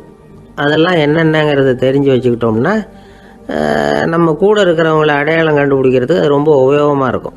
ஃப்ரெனாய்டு ஆளுமை அப்படின்னு ஒன்று. இந்த கோளாறு உள்ளவங்க எப்படி இருப்பாங்க தெரியுமா? அதிக உணர்ச்சி, சந்தேகம், பொறாமை இதெல்லாம் அதிகமாக இருக்கும். வளைஞ்சு கொடுக்க மாட்டாங்க. அடுத்தவங்களோட இணக்கமான உறவு இருக்காது. அவங்க செய்கிற தப்புக்கெல்லாம் அடுத்தவங்களை குறை சொல்லிகிட்டு இருப்பாங்க. இது ஒரு ரகம். அடுத்தது ஸ்கிசாய்டு ஆளுமை அப்படின்னு சொல்கிறாங்க. இந்த கோளாறு உள்ளவங்க அடுத்தவங்களோட பழக கூச்சப்படுவாங்க. சின்ன வயசுலேயே இது ஆரம்பமாயிடுது. பகல் கனவுலேயே சஞ்சரிப்பாங்க. அவங்களுடைய விரோதம், கோபம் இதை கூட வெளியில் காட்டிக்க முடியாமல் இருப்பாங்க. இவங்களுக்கு அகமுகம், பிரச்சனைகள்லேருந்து ஒதுங்கி எதுலேயும் ஈடுபாடு இல்லாதவங்களாக இருப்பாங்க. இப்படி ஒரு ரகம். அடுத்தது சைக்ளோதமிக் ஆளுமை அப்படின்னு சொல்கிறாங்க. அது என்னென்னா, உணர்ச்சிகளில் ஏற்றத்தாழ்வு அதிகமாக இருக்குமா. சில சமயம் பார்த்தா மகிழ்ச்சியாக இருப்பாங்க, சில சமயம் சோகமாக உட்காந்துருப்பாங்க. அவங்க மனநிலைக்கு தகுந்த மாதிரி சமூக நிகழ்ச்சிகளில் பங்கெடுத்துக்குவாங்க. இன்னொரு வகை என்னென்னா எண்ணப்பீடிகை ஆளுமை அப்படின்னு பேர் வச்சுருக்கிறாங்க. அதுக்கு இவங்களுக்கெல்லாம் கரெக்டாக இருக்கணும், எல்லாம் சட்டத்திட்டம், இதுலேயும் ஒரு ஒழுங்குமுறை, இப்படி எதிர்பார்க்குற மனோபாவம். இவங்க எதிர்பார்ப்புக்கும் அரண்முறைக்கும் மற்றவங்க கட்டுப்படணும்னு நினைப்பாங்க. இந்த நிலைமை நீடிச்சா என்ன ஆகும் தெரியுமா? அலைக்கழிக்கிற எண்ணங்கள் திரும்ப திரும்ப ஒரே செயலை செய்ய தூண்டுற மன தளர்ச்சிக்கு ஆளாயிடுறாங்க. அடுத்தது ஹிஸ்டீரியா ஆளுமை. சின்ன விஷயத்தையெல்லாம் பெருசுப்படுத்தி நாடகமாக்குற நடிகர்கள் இவங்க. உணர்ச்சி அதிகம் உள்ளவங்க. இவங்க மன எழுச்சியில் பக்குவமின்மை, குழந்தைத்தனம், முதிர்ச்சியின்மை எல்லாம் இருக்கும். தன்னலம் மிக்க குணம். பிறர் தன்னை மட்டுமே கவனிக்கணும்னு நினச்சி செயல்படுறது, இதெல்லாம் இவங்க அடையாளம். அடுத்த ரகம் எப்படின்னா வளர்ச்சியற்ற ஆளுமைன்னு சொல்கிறாங்க. அடுத்தவங்களோட இணங்கி போக முடியாதவங்க, அறிவு, மன எழுச்சி, சமூக உறவு இதில் எல்லாம் போதுமான வளர்ச்சியையும் நிறைவையும் பெற முடியாதவங்க. இவங்களால வாழ்க்கையில் முன்னேற முடியாது. பிச்சைக்காரங்க, குற்றவாளிகள் இவங்ககிட்டெல்லாம் இது மாதிரியான ஆளுமை அதிகமாக இருக்குமா. அடுத்தது என்னென்னா சோர்வுடைய ஆளுமை. எதுலேயும் உற்சாகம் இல்லாமல் சோர்ந்து போயிருப்பாங்க. அதுக்கெல்லாம் நமக்கு வலிமை இல்லைப்பா அப்படின்னு சொல்லிகிட்டு இருப்பாங்க. சின்ன விஷயங்களுக்கெல்லாம் அதிர்ச்சி அடையிறது, வாழ்வின் சுவையை அனுபவிக்க முடியாதவங்க. இன்னொரு ரகம் இது கொதித்தெழும் ஆளுமைங்கிறாங்க. எதுக்கு எடுத்தாலும் ஆத்திரம், குரோதம், வன் செயல் இதிலெல்லாம் ஈடுபாடு இப்படி உள்ளவங்க. நத்தை வகை ஆளுமை அப்படின்னு ஒன்று. அடுத்தவங்க மேலே விரோதம் இருக்கும், அடிக்கணுங்கிற எண்ணம் இருக்கும். ஆனால் அதை அப்படியே வெளியில் காட்டாமல் அதே சமயம் அமைதியான முறையில் வெறுப்பை வெளிக்காட்டுற ரகம். இவங்கெல்லாம் பேசாமல் கம்முன்னு இருந்துக்கிட்டே நினச்சதை நிறைவேற்றிக்கிடுவாங்க. முன்ஜாக்கிரதை ஆளுமை அப்படின்னு ஒரு ரகமாக. பாதுகாப்பின்மை, சந்தேகம், முழுமையின்மை, அறவேக்காட்டுத்தனம் இந்த மனப்போக்கு அதிகமாக இருக்கிறதுனால அகம்பாவம், புடிவாதம், எச்சரிக்கை எல்லாம் அளவுக்கு மீறி இருக்கும். இதுவரைக்கும் நாம் பேசிக்கிட்டு இருந்த ஆளுமை பண்புகள் அளவுக்கு அதிகமாக போயிட்டுதுன்னா ஆளுமை கோளாறுகள் ஏற்படும். அதன் அடிப்படையில் மனவியாதிகள் வருமா. அதனால் இணக்கமான எல்லாரும் விரும்புகிற இயல்பான ஆளுமையை பெறுவதற்கு நாம் முயற்சி செய்யணும் அப்படிங்கிறது மனோதத்துவ நிபுணர்களுடைய ஆலோசனை. ஒருத்தர் ஒரு மனோதத்துவ டாக்டரை தேடிட்டு வந்தாராம். டாக்டர், எனக்கு மனசில் ஏதோ வியாதி, ஆளுமை கோளாறு, அதாவது எனக்கு சீக்கிரமாக செத்து போனால் தேவையில்லைன்னு தோணுது அப்படின்னாராம். உடனே அந்த டாக்டர், சரி அப்படின்னா இங்கேயே இருங்க, நான் வைத்தியம் பார்க்குறேன் அப்படின்னாராம்.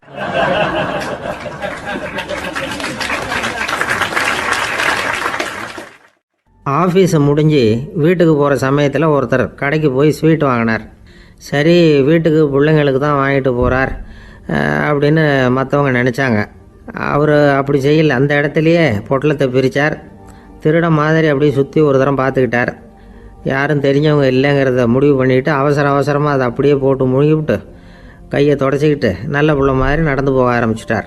அவர் யாருன்னா, அவரோட பிரச்சனை எல்லாருக்கும் தெரியாது, சில பேருக்கு தான் தெரியும். அதாவது அவர் உடம்பில் சர்க்கரை இருக்குதுன்னு டாக்டர் சொல்லிவிட்டாராம்.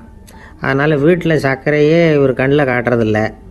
அதனால் இவர் யார் கண்ணிலையும் படாமல் இப்படிப்பட்ட வேலைகள்லாம் செய்கிறது வழக்கம். யாருக்கும் தெரியாமல் இப்படி ஸ்வீட்டை வாங்கி சாப்பிட்டுட்டு அவர் பாட்டுக்கு போயிடுறது. இப்படிப்பட்டவங்களுக்கெல்லாம் கொஞ்சம் ஆறுதலான தகவல் இன்றைக்கி. அது என்னென்னா, நாம் சாப்பிட்ற சர்க்கரைக்கும் நம்ம உடம்பில் உள்ள சில கோளாறுகளுக்கும் அப்படி என்ன தான் சம்மந்தம் இருக்குது. இதை பற்றி சமீபத்தில் சில ஆராய்ச்சிகள்லாம் நடந்திருக்குது. ஏன்னா சர்க்கரைன்னாவே விஷம் மாதிரி அதை பார்க்குறவங்களும் சில பேர் உண்டு. சின்ன பிள்ளைங்களுக்கு வயத்தில் பூச்சி உண்டாகிறதுலேருந்து பெரியவங்களுக்கு நீரிழிவு வர்ற வரைக்கும் எல்லாத்துக்கும் சர்க்கரை தான் காரணம்னு சொல்லிகிட்டு இருக்கிறோம். ஆனால் அந்த அளவுக்கு பயப்பட வேண்டிய அவசியம் இல்லை அப்படின்னு சொல்கிறாங்க. சர்க்கரை வியாதி, இருதய நோய், பித்த நீர் பை நோய் இதெல்லாம் சில நோய்கள்லாம் நாம் சாப்பிட்ற சர்க்கரைக்கும் தொடர்பு இருக்குன்னு நினைக்கிறோம். ஆனால் அப்படி சம்பந்தம் உண்டுங்கிறதுக்கு போதுமான அளவுக்கு ஆதாரம் இல்லை அப்படிங்கிறாங்க ஆராய்ச்சியாளர்கள்.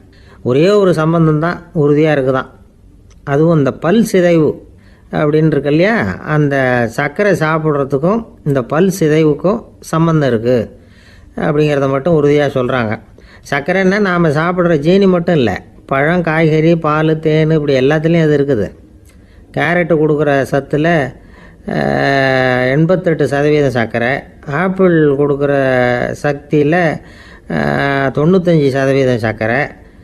இது ஜீனி சர்க்கரை, இது ஆப்பிள் சர்க்கரை அப்படிங்கிற வித்தியாசம்லாம் உடம்புக்கு கிடையாது. ரெண்டுமே உடனடியாக சக்தி கொடுக்குது. ஒரு ஸ்பூன் சர்க்கரையில் 16 கலோரி தான் சத்து இருக்குது. அதிகமாக சர்க்கரை சாப்பிட்டா நீரிழிவு வந்துருங்கிறது தப்பான ஒரு அபிப்பிராயம்.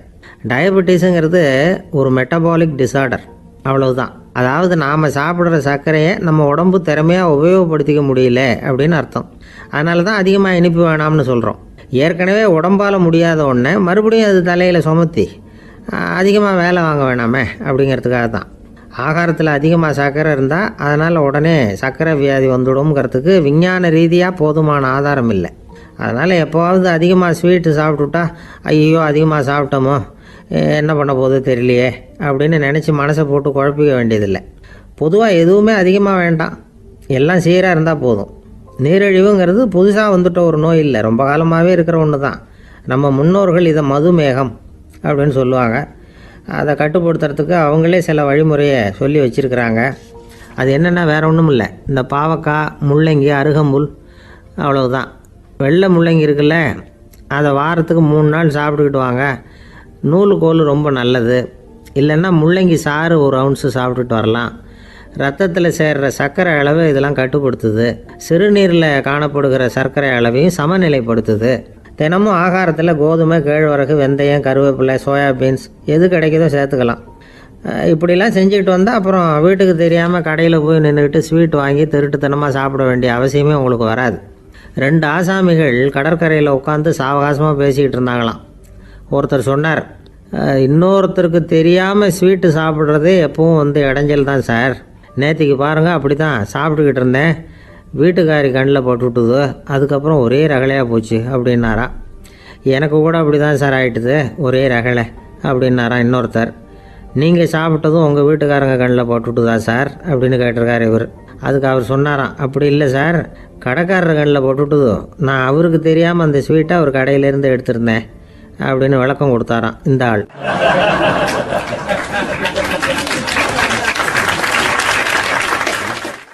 ஒருத்தர் முகத்தை தொங்க போட்டுக்கிட்டு ஒரு மாதிரியாக வந்தார். என்ன விஷயம்னு விசாரித்தேன். என்னுடைய நண்பன் ஒருத்தங்கிட்ட கருத்து வேறுபாடு, இனிமேல் நமக்குள்ளே எந்த சம்மந்தமும் வேணாம்னு நட்பை முறிச்சிட்டு வந்துட்டேன்னா. நண்பர்கள்னு இருந்தால் கருத்து வேறுபாடு வரத்தான் செய்யும்னு. கருத்து வேறுபாடு வராமல் இருக்கிறதுக்கு ஏதாவது வழி உண்டா அப்படின்னு கேட்டாங்க. அதை பற்றி நிபுணர்கள் சில யோசனைகளை சொல்லியிருக்கிறாங்கன்னு. முதல் விஷயம் என்னென்னா, உங்கள் நண்பனுக்கு ஒரு செய்தி சொல்லணும்னா அதை நீங்களே நேரடியாக சொல்லுங்கள், அல்லது உங்கள் கைப்பட கடிதம் எழுதுங்க. அதாவது நேரடி தொடர்பு முக்கியம். அதை விட்டுட்டு இன்னொருத்தர் மூலமாக நண்பர்களுக்கு செய்தி அனுப்புனா நீங்கள் சொல்கிற செய்தி அப்படியே போய் சேராது, அது சேதமாயிடும். கூட்டி குறைச்சி சொல்லிவிடுவாங்க, அது குழப்பத்தில் கொண்டாந்து விட்டுரும். இது ஒரு யோசனை.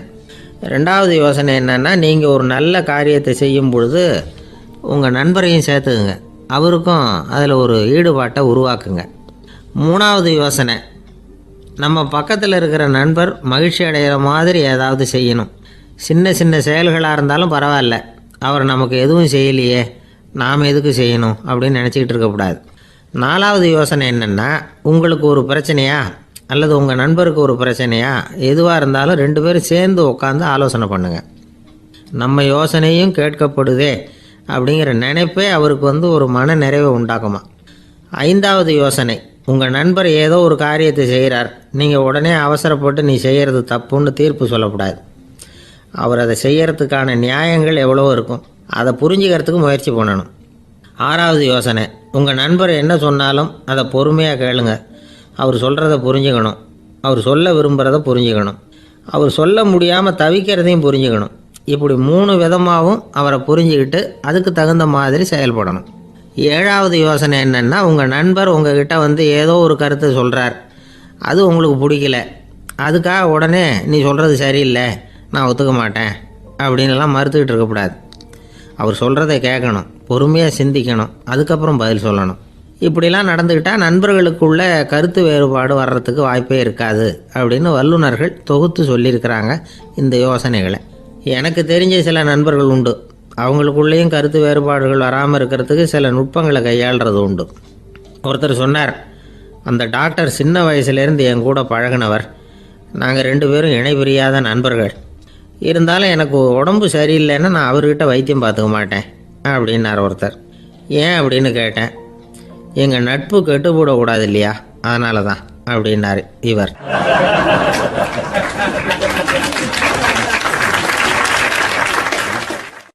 ஒரு மனுஷனுக்கு 3 விதத்தில் கர்வம் உண்டாகிறதுக்கு வாய்ப்பு உண்டு. பணம், பதவி, புகழ். பணம் அதிகமாக வந்தால் கர்வம் வரலாம், பதவி பெருசாக வந்துட்டுதுன்னா கர்வம் வரலாம், புகழ் அதிகமாக போனாலும் கர்வம் வரலாம். இந்த 3 வகையான கர்வத்துக்கும் இடம் கொடுக்காம இருக்கிறாங்க பாருங்கள், அவங்க தான் சிறந்த மனிதர்கள். ஒரு பெரிய பொறுப்பில் இருக்கிறவங்களுக்கு கர்வம் வந்துடக்கூடாது. அப்படி வந்துட்டுதுன்னா அது எல்லாருக்கும் இடைஞ்சல். ஒரு ராஜா இருந்தார். அவர் ஒரு நாள் தன்னுடைய தலைநகரத்தை சுற்றி வந்துக்கிட்டு இருந்தார். ஒரு இடத்துல ஒரு அழகான நிலத்தை பார்த்தார். ஆஹா, இந்த இடத்துல நமக்குன்னு ஒரு மாளிகையை கட்டினா எவ்வளோ நல்லா இருக்கும் அப்படின்னு நினச்சார். ராஜா நினச்சா அது முடியாத காரியமா? சரி, இந்த நிலம் யாருக்கு சொந்தம்னு விசாரிங்க அப்படின்னார் பக்கத்தில் இருந்தவங்கக்கிட்ட. அவங்கெல்லாம் ஓடி போய் விசாரித்தாங்க. அந்த இடம் ஒரு வயசான கிழவிக்கு சொந்தம், வயசான அம்மாவுக்கு சொந்தமாக. அந்த அம்மா தான் அதில் ஒரு குடிசையை போட்டு குடியிருந்துகிட்டு இருக்கிறாங்க. சரி, அந்த நிலத்துக்கு ஒரு விலையை நிர்ணயம் பண்ணி அதை அந்த வயசான அம்மாக்கிட்ட கொடுத்துருங்கோ அப்படின்னு உத்தரவு போட்டார் ராஜா. ஆனால் அந்த அம்மா, இது எங்கள் பூர்வீக இடம், இதை விற்க மாட்டேன் அப்படின்னு சொல்லிவிட்டுது. சரி, 2 பங்கு விலை கொடுக்குறோம்னு சொல்லி பாருங்க அப்படின்னாங்க. அப்படியே சொன்னாங்க அரண்மனை ஆட்கள். அதுக்கும் சம்மதிக்கலை அந்த அம்மா. இதை கேள்விப்பட்டதும் ராஜாவுக்கு கோபம் வந்துட்டுது. தன்னுடைய ஆளுங்களை கூப்பிட்டார். போய் அந்த குடிசையை பிரிச்சேரிங்க, காசெல்லாம் ஒன்றும் கொடுக்காதீங்க அப்படின்னு கத்தினார். அவ்வளோதான். அடுத்த நிமிஷம் அரண்மனை ஆசாமிகள் போனாங்க, குடிசையை பிரித்து எரிஞ்சாங்க. அந்த வயசான அம்மா இருக்குது, அதுவும் அந்த இடத்த விட்டு துரத்தி விட்டாங்க. அந்த இடத்துல ஒரு அரச மாளிகையை கட்டி முடிச்சிட்டாங்க. அந்த வயசான அம்மா பாவம், ராஜாவே இப்படி பண்ணால் யாருக்கிட்ட போய் முறையிட முடியும்? ஒரு ஞானி இருந்தார், அவர்கிட்ட போய் சொன்னாங்க. அவர் இவங்க சொன்னதை கேட்டு மனசில் வச்சுக்கிட்டார். ஒரு நாள் அந்த ராஜாவே இந்த ஞானியை கூப்பிட்டார். புதுசாக ஒரு மாளிகை கட்டியிருக்கிறேன், வந்து பாருங்கன்னு. சரின்னு சொல்லி இந்த பெரியவர் ஒரு நாள் இந்த மாளிகைக்கு போனார்.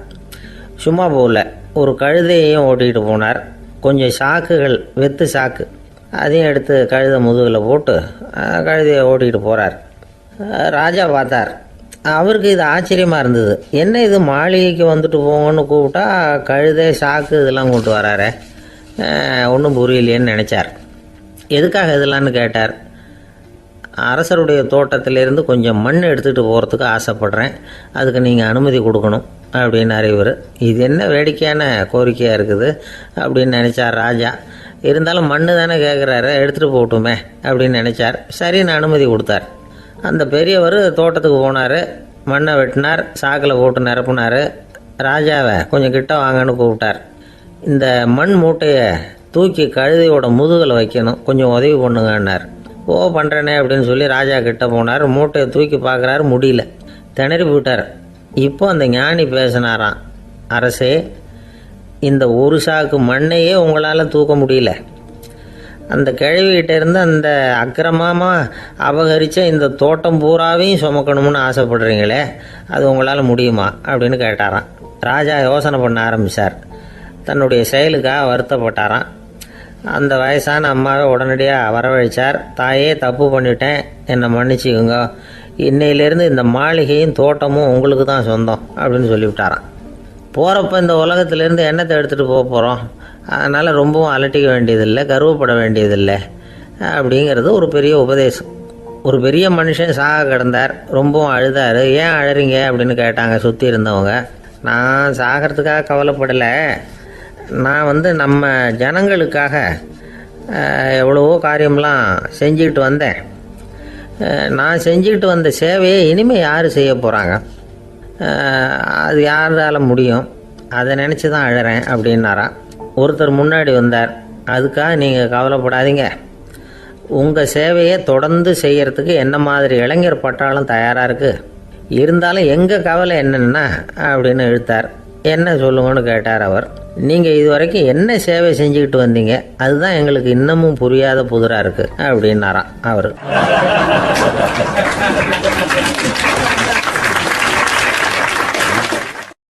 ஒரு சிகை அலங்கார கூடம், ரொம்ப சுறுசுறுப்பாக எல்லாரும் வேலை செஞ்சுக்கிட்டு இருக்கிறாங்க.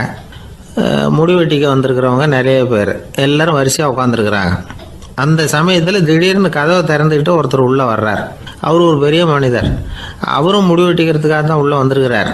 அவரை பார்த்த உடனே அங்கே வரிசையில் உட்காந்துருந்தவங்க எல்லாரும் எழுந்திரிச்சு அவர்கிட்ட வந்துட்டாங்க. அவரை சுற்றி நின்றுக்கிட்டாங்க. எப்படி இருக்கிறீங்க, நல்லா இருக்கீங்களா அப்படின்னு விசாரிக்க ஆரம்பிச்சிட்டாங்க. எல்லாம் முடிஞ்சதும் வந்தவர் கேட்டார், வரிசையில் கடைசியாக இருக்கிறவர் யார் அப்படின்னு கேட்டார். ஏன்னு கேட்டாங்க. நான் அதுக்கு அடுத்தபடியாக உட்காரணும், அதுக்காக தான் கேட்குறேன் அப்படின்னார். உடனே அங்கே இருந்தவங்கெல்லாம் என்ன சொன்னாங்க தெரியுமா? நீங்கள் வரிசையில் காத்திருக்கக்கூடாது, நீங்கள் அரசாங்கத்தின் தலைவர், உங்களுக்கு நேரம் முக்கியம், அதனால் நீங்கள் முன்னாடி போங்க அப்படின்னு சொன்னாங்க. ஆனால் அதை அவர் கேட்கல. தோழர்களே, உங்களுடைய கருத்துக்கு ரொம்ப நன்றி. எல்லாரும் வரிசையாக தான் வரணும், அதுதான் முறை. வரிசையில் வரணுங்கிற நடைமுறையை நானும் பின்பற்ற விரும்புகிறேன். நாம் எல்லாரும் சமமானவர்கள் அப்படின்னார். இப்படி சொல்லிவிட்டு வரிசையில் கடைசியாக இருந்த ஒரு நாற்காலியில் போய் உட்காந்துக்கிட்டார். தன் சட்டை பையில் இருந்த ஒரு செய்தித்தாளை எடுத்தார், படிக்க ஆரம்பிச்சிட்டார். ஆனால் அங்கே இருந்தவங்களால இதை பார்த்துக்கிட்டு சும்மா இருக்க முடியல. ஒருத்தர் எழுந்திரிச்சு வந்தார். ஐயா, இப்போ என்னுடைய முறை வந்திருக்குது, நான் தான் போக வேண்டிய முறை.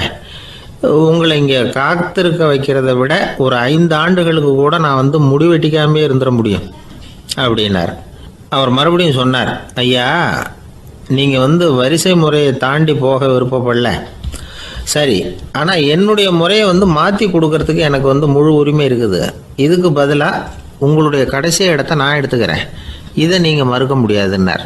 அங்கே இருந்த மற்றவங்களும் இதை ஒரு மனசாக வற்புறுத்த ஆரம்பிச்சிட்டாங்க. அந்த பெரிய மனிதர் பார்த்தார், சரின்னு கடைசியாக ஒத்துக்கிட்டார். அவர் யார் தெரியுமா? அவர் தான் மாவீரர் லெனின். ரஷ்யாவில் கிரெம்ளின் சிகை அலங்கார கூடத்தில் தான் இது நடந்தது. எல்லாரும் இந்நாட்டு மன்னர்கள்னு வாயளவில் பேசுகிறதுல என்ன பிரயோஜனம்? நாம் எல்லாரும் சமங்கிறத நடைமுறையில் கடைபிடிச்சி காட்டினவங்க கொஞ்சம் பேர் தான். அவங்களில் ஒருத்தர் தான் லெனின். வரிசையில் நின்று வர்றதுங்கிறது ஒரு சிறந்த பண்பு, உயர்ந்த பண்பு. இன்றைக்கி பல இடங்களில் அது நமக்கு தேவைப்படுது. ஒரு ரேஷன் கடைவாசல், கடை திறக்கிறதுக்கு முன்னாடியே எல்லாரும் வரிசையில் நின்றுட்டாங்க. கடைசியாக வந்த ஒருத்தர் க்யூவில் முன்னாடி போகிறதுக்கு முயற்சி பண்ணுறார். ஏற்கனவே நின்றுட்டு இருக்கிறவங்க அவரை முன்னாடி போகிறதுக்கு விட மாட்டேங்கிறாங்க. கடைசியாக போய் நில்லையா அப்படின்னு எல்லாரும் கத்துறாங்க. அதை அவர் காதில் வாங்கலை. முண்டி அடிச்சுக்கிட்டு முன்னாடி போகிறதுக்கே முயற்சி பண்ணிகிட்டு இருக்கிறார். எல்லாரும் சேர்ந்து அவரை வலுக்கட்டாயமாக இழுத்து கொண்டாந்து பின்னாடி கொண்டு போய் நிறுத்திவிட்டாங்க. நிறுத்திவிட்டு சொன்னாங்க, இதை பாருப்பா, நாங்கள் இருக்கிற வரைக்கும் நீங்கள் முன்னாடி போய் எதையும் வாங்க முடியாது, தெரிஞ்சுக்கோ அப்படின்னாங்க. இப்போ அந்த ஆள் சொன்னாராம், நான் இங்கே பின்னாடி நிற்கிற வரைக்கும் நீங்களும் எதுவும் வாங்க முடியாது அப்படின்னாராம். ஏன்னு கேட்டிருக்கிறாங்க.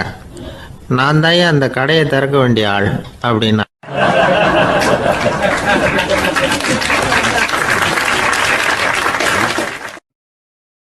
ஒரு நண்பர் அவசரமாக என்கிட்ட ஓடி வந்தார். அப்புறம் சொன்னார், என்னால் நம்பவே முடியல சார், என் பையனா இப்படி அப்படின்னு சொல்லி ஆச்சரியப்பட்டார்.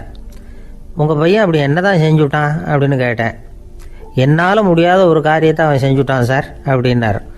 அது என்னன்னு தான் சொல்லுங்களேன். என்ன, 5ஆவது வகுப்பில் அவன் ஒரே தடவையில் தேறிட்டான் சார், அதாவது ஒரே அட்டம்ப்டில் பாஸ் ஆகிருக்கான் அப்படின்னார் மூச்சு வாங்க. கஷ்டப்பட்டு பரீட்சை எழுதுனது அவன், இவருக்கு ஏன் மூச்சு வாங்குது? நம்மால் செய்ய முடியாத ஒரு காரியத்தை இன்னொருத்தர் செய்யும் பொழுது அது நமக்கு ஆச்சரியமாக இருக்குது. சர்க்கஸ் பார்க்குறோம், ஒருத்தர் அந்த இடத்துல தொங்குறார், அது நமக்கு ஆச்சரியம். ஏன்னா அது நம்மால் முடியாத காரியம். நம்மால் முடியாத ஒன்றை அடுத்தவர் எளிதாக செய்யும் பொழுது நாம் மருள்வது இயற்கை. இதை தான் தொல்காப்பியம் மருட்கை அப்படின்னு சொல்லுது. இந்த வியப்பு இருக்குதே, இது 4 வகையில் ஏற்படுறதாக தொல்காப்பியம் சொல்லுது. அது என்ன 4 வகை? முதல் வகை எப்படின்னா, புதுமையான அரிய செயல்களை செய்கிறது. 2வது வகை என்னென்னா பெரும் செயல்களை செய்கிறது. 3வது வகை என்னென்னா மிக நுட்பமான செயல்களை செய்கிறது. 4வது வகை என்னென்னா ஆக்கம் தரும் செயல்களை செய்கிறது. புதுமை, பெருமை, சிறுமை, ஆக்கமோடு மதினம் சாலா மருட்கை 4 அப்படிங்கிறது தொல்காப்பியம். இன்றைக்கி விஞ்ஞானம் புதுசு புதுசாக எதையோ கண்டுபிடிக்குது. ஆரம்பத்தில் அது ஆச்சரியமாக இருக்குது, அப்புறம் அது நமக்கு பழகி போடுது. வானொலி பெட்டி புதுசாக வந்தப்போ ஒரு பெட்டி பேசுதுங்கிறது எவ்வளோ பெரிய ஆச்சரியம். இப்போ யாரும் அதை ஆச்சரியமாக பார்க்குறதில்ல. மதினம் சாலா மருட்கை அப்படின்னு ஒரு சொற்றொடர் வருது பாருங்க, அதில் கருத்தாழம் உண்டு. எதை பற்றியும் போதுமான அளவு புரிந்து கொள்ளாத போது ஒருத்தர் ஆச்சரியப்படுறார். புரிந்து கொண்ட பிறகு ஆச்சரியம் மறைஞ்சு போடுது. மிக நுட்பமான செயல்களும் நம்ம ஆச்சரியப்பட வைக்கும். ஒரு அரிசியில் ஒரு திருக்குறளை எழுதி காட்டுறாங்க, ஒரு முட்டை ஓட்டுக்குள்ளே ஓவியம் தீட்டி காட்டுறாங்க.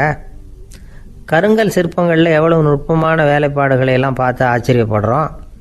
இது மாதிரி ஆக்கப்பூர்வமான அரிய செயல்களை செய்கிறது கூட வியப்பை உண்டு பண்ணும். குப்பை கூலங்களை கூட வாழ்க்கைக்கு பயன்படுகிற பொருளாக மாற்றுகிறவர்கள் இருக்காங்க. அவர்களுடைய செயல் வியப்பு அளிக்குது. இடைக்காட்டு சித்தர் பாடின 30 நூலில் வர்ற ஒரு பாடல், ஆற்றல் பிறர் அறிதலின் அகம் கிளர்வு உறுதலின் கற்று அறி பாணர் கழுமிய கோடலின் தோற்றம் உருகவே போற்றல் சால் வியப்பே. ஒருத்தருடைய ஆற்றல் தெரியாமல் இருந்தது, அவருடைய அரிய செயலை பார்க்கும் பொழுது வியப்பாக இருந்தது, மனசுக்குள்ள கிளர்ச்சி. பாவலர்கள் இவர்களுடைய புகழை பாடி மற்றவர்களும் தெரிந்து கொள்ளுமாறு செய்கிறார்கள் அப்படிங்கிறது தான் ஒரு யதார்த்தமான உண்மை. ஆக எல்லா வகையிலும் மக்கள் தங்களுடைய வாழ்க்கையில் முன்னேறுவதற்கான வழிகாட்டுகிற ஒரு மெய்ப்பாடு தான் வியப்புங்கிறது. இந்த காலத்தில் நம்ம எப்படியெல்லாம் ஆச்சரியப்பட வைக்கிறாங்க.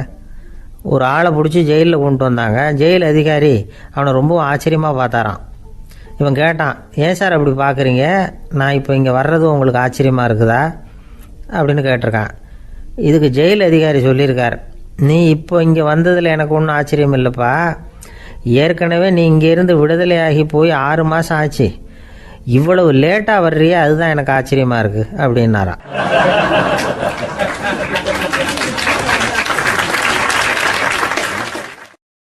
ஒருத்தர் ஒரு தவறு செஞ்சு விடுறாருன்னு வச்சுக்கோங்க, உடனே நீ செஞ்சது தவறு அப்படின்னு சொல்கிறது ஒரு வகை.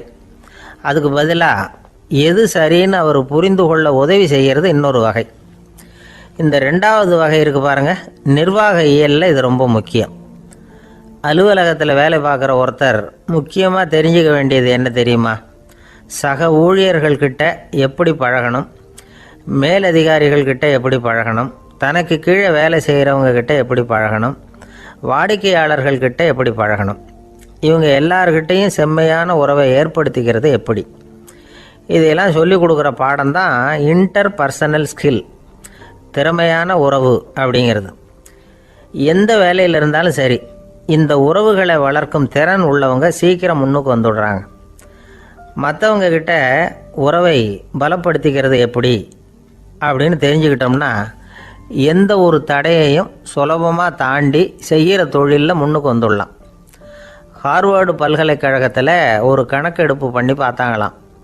பார்க்குற வேலையில் எது மாதிரி குணாதிசயம் உள்ளவங்க வேகமாக முன்னுக்கு வர்றாங்க அப்படின்னு தெரிஞ்சுக்கிறதுக்காக இந்த கணக்கெடுப்பு. வெவ்வேறு துறையில் வேகமாக முன்னுக்கு வந்திருக்கிற பல பேரை சந்தித்து இந்த சர்வேயை நடத்தியிருக்கிறாங்க. அவங்க கண்டுபிடிச்சி சொல்லியிருக்கிற உண்மை என்ன தெரியுமா? ஒருத்தர் ஒரு வேலையில் இருந்தால் அது சம்பந்தப்பட்ட சப்ஜெக்ட் பற்றிய அறிவு 35% இருந்தால் போதுமா. ஆனால் உறவுகளை வளர்க்கக்கூடிய திறன், இன்டர் பர்சனல் ஸ்கில்லு 65% வேணும். இப்படி உள்ளவங்க சீக்கிரம் முன்னுக்கு வந்துவிடுறாங்களாம். அதனால் ஒருத்தருக்கு வேலை சரியாக புரியலைன்னா கூட விவரமாக மற்றவங்கக்கிட்ட பழகிறது எப்படின்னு புரிஞ்சால் போதும், அவர் முன்னுக்கு வந்துடலாம். அலுவலகங்களில் மட்டும் இல்லை, எல்லா இடங்கள்லையும் இது ரொம்ப முக்கியம். வீட்டுக்குள்ளேயும் இது ரொம்ப முக்கியம், வீட்டுக்கு வெளியேயும் இது முக்கியம். அடுத்தவங்க கிட்ட பழகிறது எப்படிங்கிறத தெரிஞ்சிக்காதவன் வாழ்க்கையில் முன்னேற முடியாது. இன்றைக்கி ஆயுதங்களால் காயப்படுத்தி கொள்ளுகிறவர்களை விட வார்த்தைகளால் காயப்படுத்தி கொள்ளுகிறவர்கள் தான் அதிகம். பெரியவங்க என்ன சொல்கிறாங்க தெரியுமா? நீங்கள் இந்த பூமியில் பிறந்ததன் அர்த்தம் பூர்த்தி ஆகணும்னா அடுத்தவங்களுக்கு உதவி பண்ணுங்க. அடுத்தவங்களுக்கு உதவி செய்ய முடியாவிட்டால் கூட பரவாயில்லை, ஆனால் யாரையும் புண்படுத்தி விடாதீங்க அப்படின்னு சொல்கிறாங்க. எனக்கு தெரிஞ்ச ஒருத்தர் ஒரு அலுவலகத்தில் வேலை பார்க்குறார். அவர் சொல்லுவார், எனக்கு இந்த இன்டர் பர்சனல் ஸ்கில் ரொம்ப அதிகம் சார், சக ஊழியர்கள்கிட்ட ரொம்ப சுமூகமாக நடந்துக்குவேன். என் கூட வேலை பார்க்குற ஒருத்தருக்கு ஏதாவது ஒரு கஷ்டம்னா அந்த சமயத்தில் அவர் செய்ய வேண்டிய வேலையை நான் செஞ்சுருவேன் சார் அப்படிம்பார். நான் அவர்கிட்ட சமீபத்தில் அப்படி ஏதாவது செஞ்சுருக்கீங்களா அப்படின்னு கேட்டேன். செஞ்சுருக்கேன் சார். போன வாரம் புதன்கிழமை ஆஃபீஸில் என் பக்கத்து சீட்டுக்காரருக்கு வயிற்று வலி, உடனே நான் மெடிக்கல் லீவ் போட்டுவிட்டு எங்கள் வீட்டுக்கு போயிட்டேன் சார் அப்படின்னார்.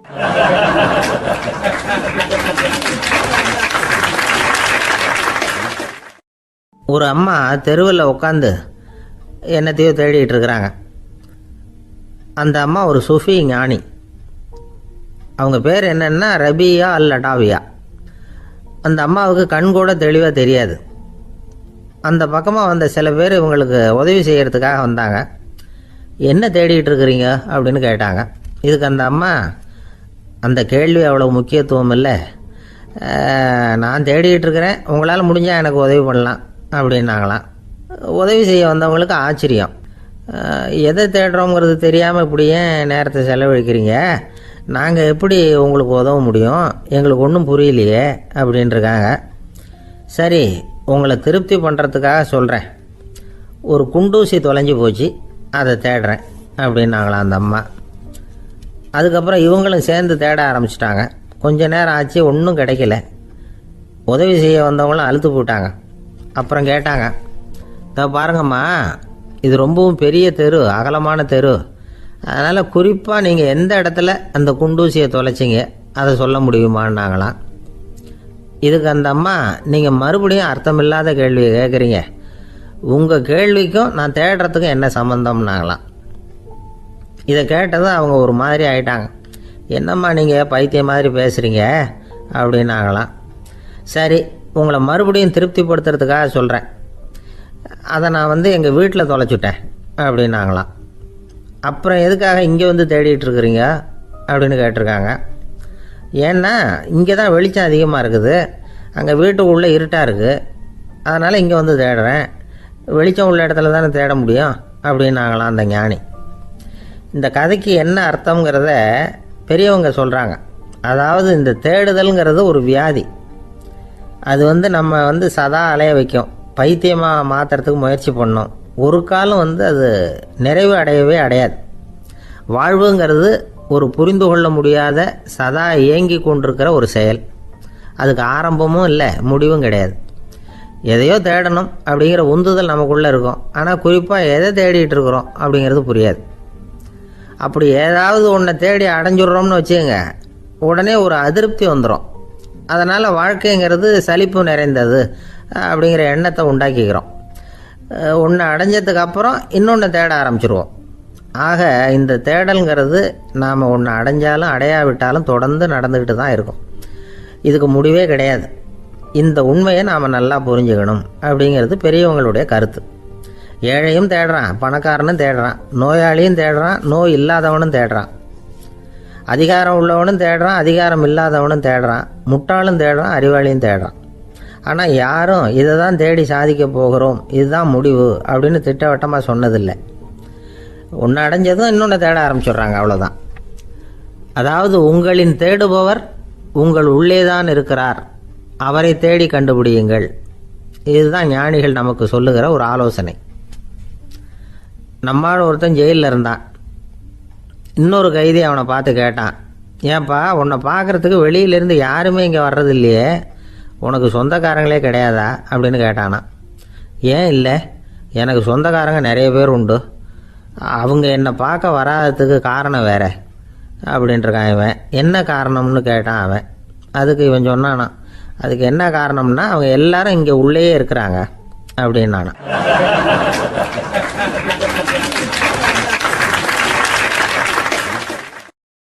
ஒரு சீன தேசத்து அரசர் இருந்தார். அவருக்கு வயசாயிட்டுது. அவருக்கு அடுத்தபடியாக அவருடைய புள்ள பட்டத்துக்கு வரணும், ஆட்சி பொறுப்பை ஏற்றுக்கணும். ஒரு நல்ல தலைவனுக்கு இருக்க வேண்டிய பண்புகள்லாம் தன்னுடைய மகனுக்கு இருக்கணும்னு விரும்பினார் அந்த அரசர். அதனால் இளவரசனை பக்கத்தில் இருந்த ஒரு குரு கிட்ட அனுப்புனார். இளவரசன் அவர்கிட்ட போய் சேர்ந்தான்.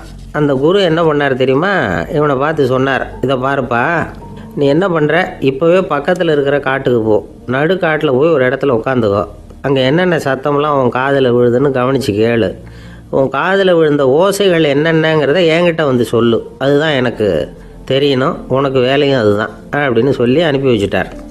இளவரசன் காட்டுக்கு போனான். குரு சொன்னபடியே ஒரு இடத்துல உட்காந்து கவனித்து கேட்டான். அதுக்கப்புறம் குருக்கிட்ட திரும்பி வந்தான். என்னென்ன சத்தம்லாம் கேட்ட அப்படின்னு கேட்டார் குரு. குருவே, காட்டில் நான் பறவைகள் சத்தம்லாம் கேட்டேன், மிருகங்களின் ஓசையையும் கேட்டேன், இதை தவிர இடி மின்னல் மழை இதுகளோட சத்தத்தையும் கேட்டேன் அப்படின்னா. குரு யோசனை பண்ணார், நீ இன்னமும் சரியாக கேட்கல, அதனால் மறுபடியும் காட்டுக்கு போ, கொஞ்ச நாள் தங்கியிருந்து கேட்டுட்டு வா அப்படின்னார். இளவரசனுக்கு ஒன்றும் புரியல. இருந்தாலும் குருவின் கட்டளையாச்சே, மறுக்க முடியுமா? உடனே அவன் மறுபடியும் காட்டுக்கு போனான். ஒரு இடத்துல உட்காந்தான். கொஞ்ச நேரம் உன்னிப்பாக கவனித்து கேட்டான். சில நாள் கழித்து குருக்கிட்ட திரும்பி வந்தான். குருவே, இந்த தடவை சில துல்லியமான சத்தங்களை எல்லாம் கேட்டேன். தேனீ பறக்கிற சத்தம், நீரோடையின் மெல்லிய ஓசை, இதெல்லாம் கேட்டேன்னா. குரு சிரித்தார். நீ மறுபடியும் காட்டுக்கு போ, இன்னும் சில நாள் அங்கே இரு, முழுமையாக கவனமாக கேட்டுக்கிட்டு வா அப்படின்னு சொல்லி அனுப்பி வச்சுட்டார். இளவரசனுக்கு குழப்பம் அதிகமாகிட்டுது. ஒன்றுமே புரியல. மறுபடியும் காட்டுக்கு போனான். மௌனமாக ஒரு இடத்துல உட்காந்துட்டான். அப்படியே தியானத்தில் ஆழ்ந்துட்டான். சில நாளில் அவனுக்கு இதுவரை கேட்காத ஓசைகள்லாம் கேட்க ஆரம்பிச்சிட்டுது. இதைத்தான் நான் கேட்கணும்னு என்னுடைய குரு எதிர்பார்த்துருக்கிறாருங்கிறத புரிஞ்சுக்கிட்டான். உடனே குரு கிட்ட ஓடனான். குருவே, இந்த தடவை காதுகளுக்கு கேட்க முடியாத சில ஓசைகளை கூட என்னால் உணர முடிஞ்சுது. பூ மலருகிற ஓசை, சூரியனால் பூமி சூடாகிறப்போ எழுகிற ஓசை, காலை பனித்துளி இந்த புல்லுலாம் குடிக்கிற ஓசை, இது எல்லாம் என்னால் நல்லா கேட்க முடிஞ்சுது அப்படின்னா. குருவுக்கு இப்போ தான் திருப்தி ஏற்பட்டு தான் இளவரசனை பார்த்து சொன்னார், இதை பாருப்பா, இப்போ தான் நாட்டை ஆளுகிற தகுதி உனக்கு வந்திருக்குது அப்படின்னு சொல்லி அதுக்கு விளக்கமும் கொடுத்தாராம். எந்த அரசன் தன்னுடைய மக்களின் இதயம் பேசுகிற மௌன மொழியை, மௌன வார்த்தைகளை கேட்குறானோ அவன்தான் ஆள தகுதி உள்ளவன். எந்த அரசன் தன்னுடைய மக்களின் உணர்ச்சிகளை உண்மையாக உணர்றானோ அவன்தான் முதன்மையான அரசன். போலி வார்த்தைகளை மட்டும் கேட்டுட்டு பல மௌன ராகங்களை காதில் வாங்கிக்காதவன் அரசனே இல்லை. எந்த நாட்டில் எப்போ ஒரு அரசன் தன்னுடைய மக்களின் உணர்ச்சிகளை கேட்க மறுக்கிறானோ அன்னையிலேருந்தே அந்த நாடு அழிய தொடங்குது அப்படின்னு அர்த்தம். இதுதான் அந்த குரு இளவரசனுக்கு போதிச்சது. வாயால் பேசுகிறத மட்டும் கேட்டு ஏமாறக்கூடாது, உணர்ச்சிகளையும் கேட்கறதுல தான் மனப்பக்குவம் உண்டாகும். மக்கள் உணர்ச்சிகளை புரிந்து கொள்ளாத அரசர்கள் நீடிச்சிருக்க முடியாது. அது மாதிரி நாடுகளில் அடிக்கடி குழப்பம் தான் உண்டாகும். அப்படி இருந்தால் அடிக்கடி ஆட்சி மாறிக்கிட்டு இருக்கும். அப்படிப்பட்ட ஒரு தேசம், அங்கே ஒரு சிறைச்சாலையில் 3 கைதிகள் பேசிக்கிட்டு இருந்தாங்க. ஒருத்தன் சொன்னான், நான் இந்த நாட்டு ராஜாவை எதிர்த்து பேசிக்கிட்டு இருந்தேன், அதனால் என்னை பிடிச்சி கொண்டாந்து இங்கே போட்டுட்டாங்க அப்படின்னா ஒருத்தன். இன்னொருத்தன் சொன்னான், நான் இந்த நாட்டு ராஜாவை ஆதரித்து பேசிக்கிட்டு இருந்தேன், அதனால் என்னை பிடிச்சி கொண்டாந்து இங்கே தள்ளிவிட்டாங்க அப்படின்னா. அது சரி, நீ என்ன தப்பு பண்ண அப்படின்னு சொல்லி 3வது ஆளை பார்த்து இவங்க கேட்டாங்க. அதுக்கு அந்த ஆள் சொல்கிறான், நான் தான் இந்த நாட்டு ராஜா அப்படின்னானா.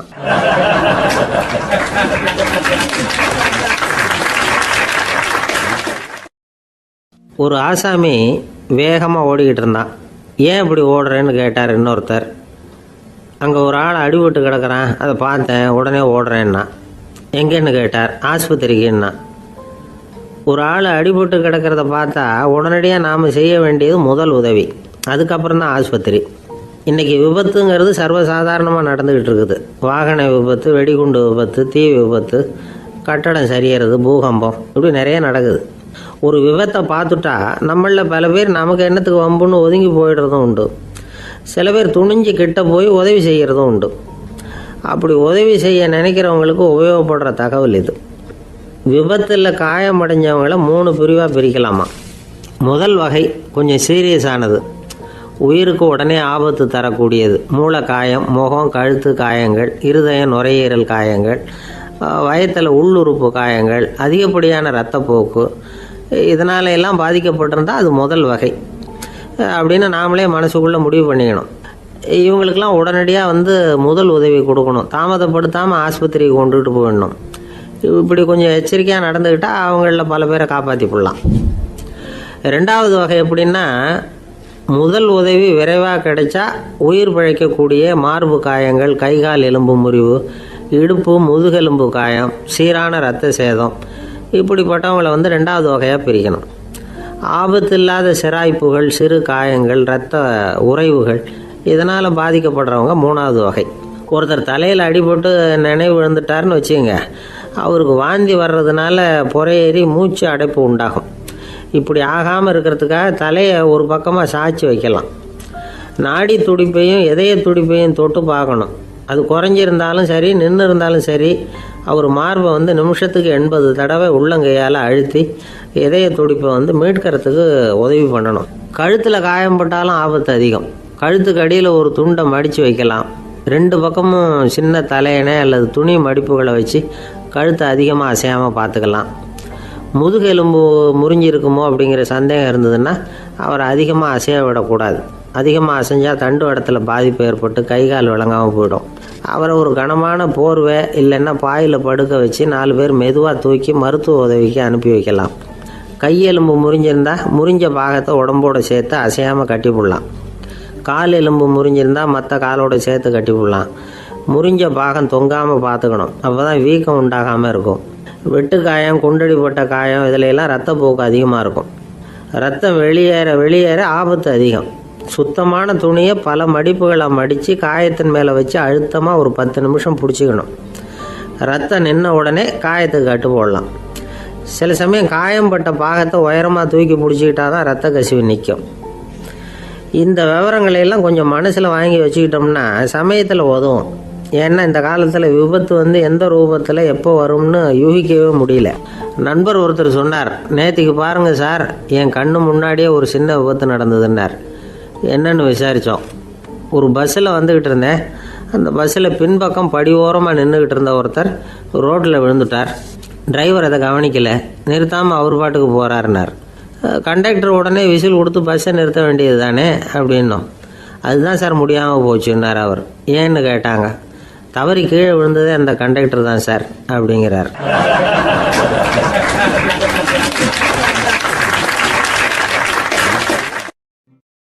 ஒரு நண்பர், அவர்கிட்ட பேசிக்கிட்டு இருந்தேன். மனித உறவுகள் பற்றி அவர் சொல்லிக்கிட்டு இருந்தார். அமெரிக்காவில் தந்தை மகன் உறவு எப்படி இருக்குது அப்படிங்கிறத விளக்கிறதுக்கு அவர் ஒரு கதையை சொன்னார். ஒரு அப்பா பகல் பூராவும் அலுவலகத்தில் வேலை, ஓடி ஆடி உழைச்சிக்கிட்டு களைச்சி போய் ராத்திரி 10 மணிக்கு மேலே வீடு திரும்பினான். வீட்டு வாசலில் அவரோட மகன் காத்துக்கிட்டு இருக்கிறான். இன்னமும் தூங்கலை. அப்பா வாசல்லையே தடுத்து நிறுத்தி, அப்பா உனக்கு சம்பளம் எவ்வளவு அப்படின்னு கேட்குறான். ஏற்கனவே ஆஃபீஸ் பிரச்சனைகளால் அழுத்து போய் திரும்புகிற அப்பாவுக்கு கோவம் வந்துடுது. என்னடா இப்படிலாம் கேளுன்னு உங்கள் அம்மா உனக்கு சொல்லி கொடுத்தாளா அப்படின்னு சொல்லிவிட்டு உள்ளே போய் சட்டையை கட்டி மாட்டி விட்டு குளிச்சு விட்டு மறுபடியும் வெளியில் உடையை மாற்றுகிற சமயம் அப்போ மறுபடியும் மகன் உள்ளே நிற்கிறான் அவர் முன்னாடியே. அப்பா உனக்கு எவ்வளவு சம்பளங்கிறான் மறுபடியும். அப்பாவுக்கு எரிச்சல் அதிகமாகிட்டுது. மணிக்கு $20 போதுமா அப்படின்னார். அப்படின்னா எனக்கு ஒரு $10 தர முடியுமான்னா மகன். இதுக்கு தான் என் சம்பளம் எவ்வளவுன்னு கேட்டியா? 2ஆம் வகுப்பு படிக்கிற உனக்கு எதுக்குடா $10 அப்படின்னு கத்திவிட்டு தொலைக்காட்சி பெட்டியின் முன்னாடி போய் உட்காந்துக்கிட்டு ஏதோ நிகழ்ச்சியை பார்க்க ஆரம்பிச்சிட்டார். கொஞ்ச நேரம் கழித்து மறுபடியும் மகன் நிற்கிறான். அப்பா ப்ளீஸ் எனக்கு ஒரு $10 கொடுக்க முடியுமா? மகனுடைய கண்களில் கண்ணீர். என்னடா அவன் கண்ணீரை காட்டி காரியம் சாதிக்கலாம்னு பார்க்குறியா? ஒரு காசு கூட கொடுக்க மாட்டான் போ அப்படின்னு விரட்டி விட்டான்.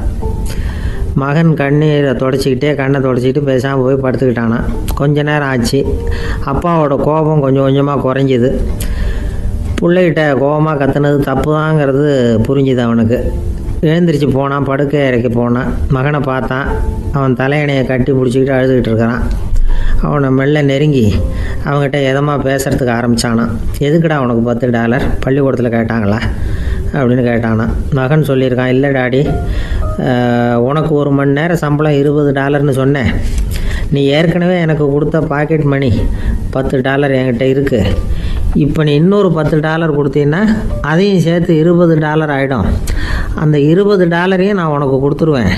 அப்படி கொடுத்தா நீ என் கூட 1 மணி நேரம் செலவழிப்ப இல்லையா? அதுக்காக தான் $10 கேட்டேன் அப்படின்னு சொன்னானோ. அந்த அப்பா கண்ணு கலங்கி போச்சான். ஆதரவோடு தன்னுடைய மகனை கட்டி பிடிச்சி அழ ஆரம்பிச்சிட்டாராம். இதுதான் நண்பர் சொன்ன கதை. அமெரிக்கா மட்டும் இல்லை, உலகம் பூராவும் இன்றைக்கி மனித உறவுகள் இப்படி தான் மாறிக்கிட்டு இருக்கு. பெரியவர்கள் அறிவுரை என்ன தெரியுமா? உங்கள் குழந்தைகளிடமிருந்து குழந்தை பருவத்தை பிரித்து விடாதீர்கள் அப்படிங்கிறது தான்.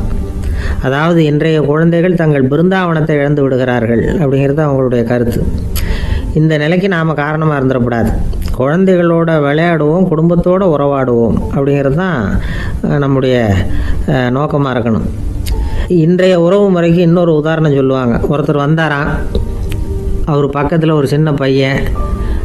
நாம் அவரை விசாரிக்கிறோம், யார் இந்த பையன் அப்படின்னா அவர் சொல்கிறார், இவன் எனக்கு தூரத்து உறவு அப்படின்னாராம். இந்த தூரத்து உறவுன்னா எப்படின்னு இருக்கான். இதுக்கு அவன் சொல்லியிருக்கிறான், இவன் எங்கள் அப்பாவுக்கு 8வது புள்ள அப்படின்னானான்.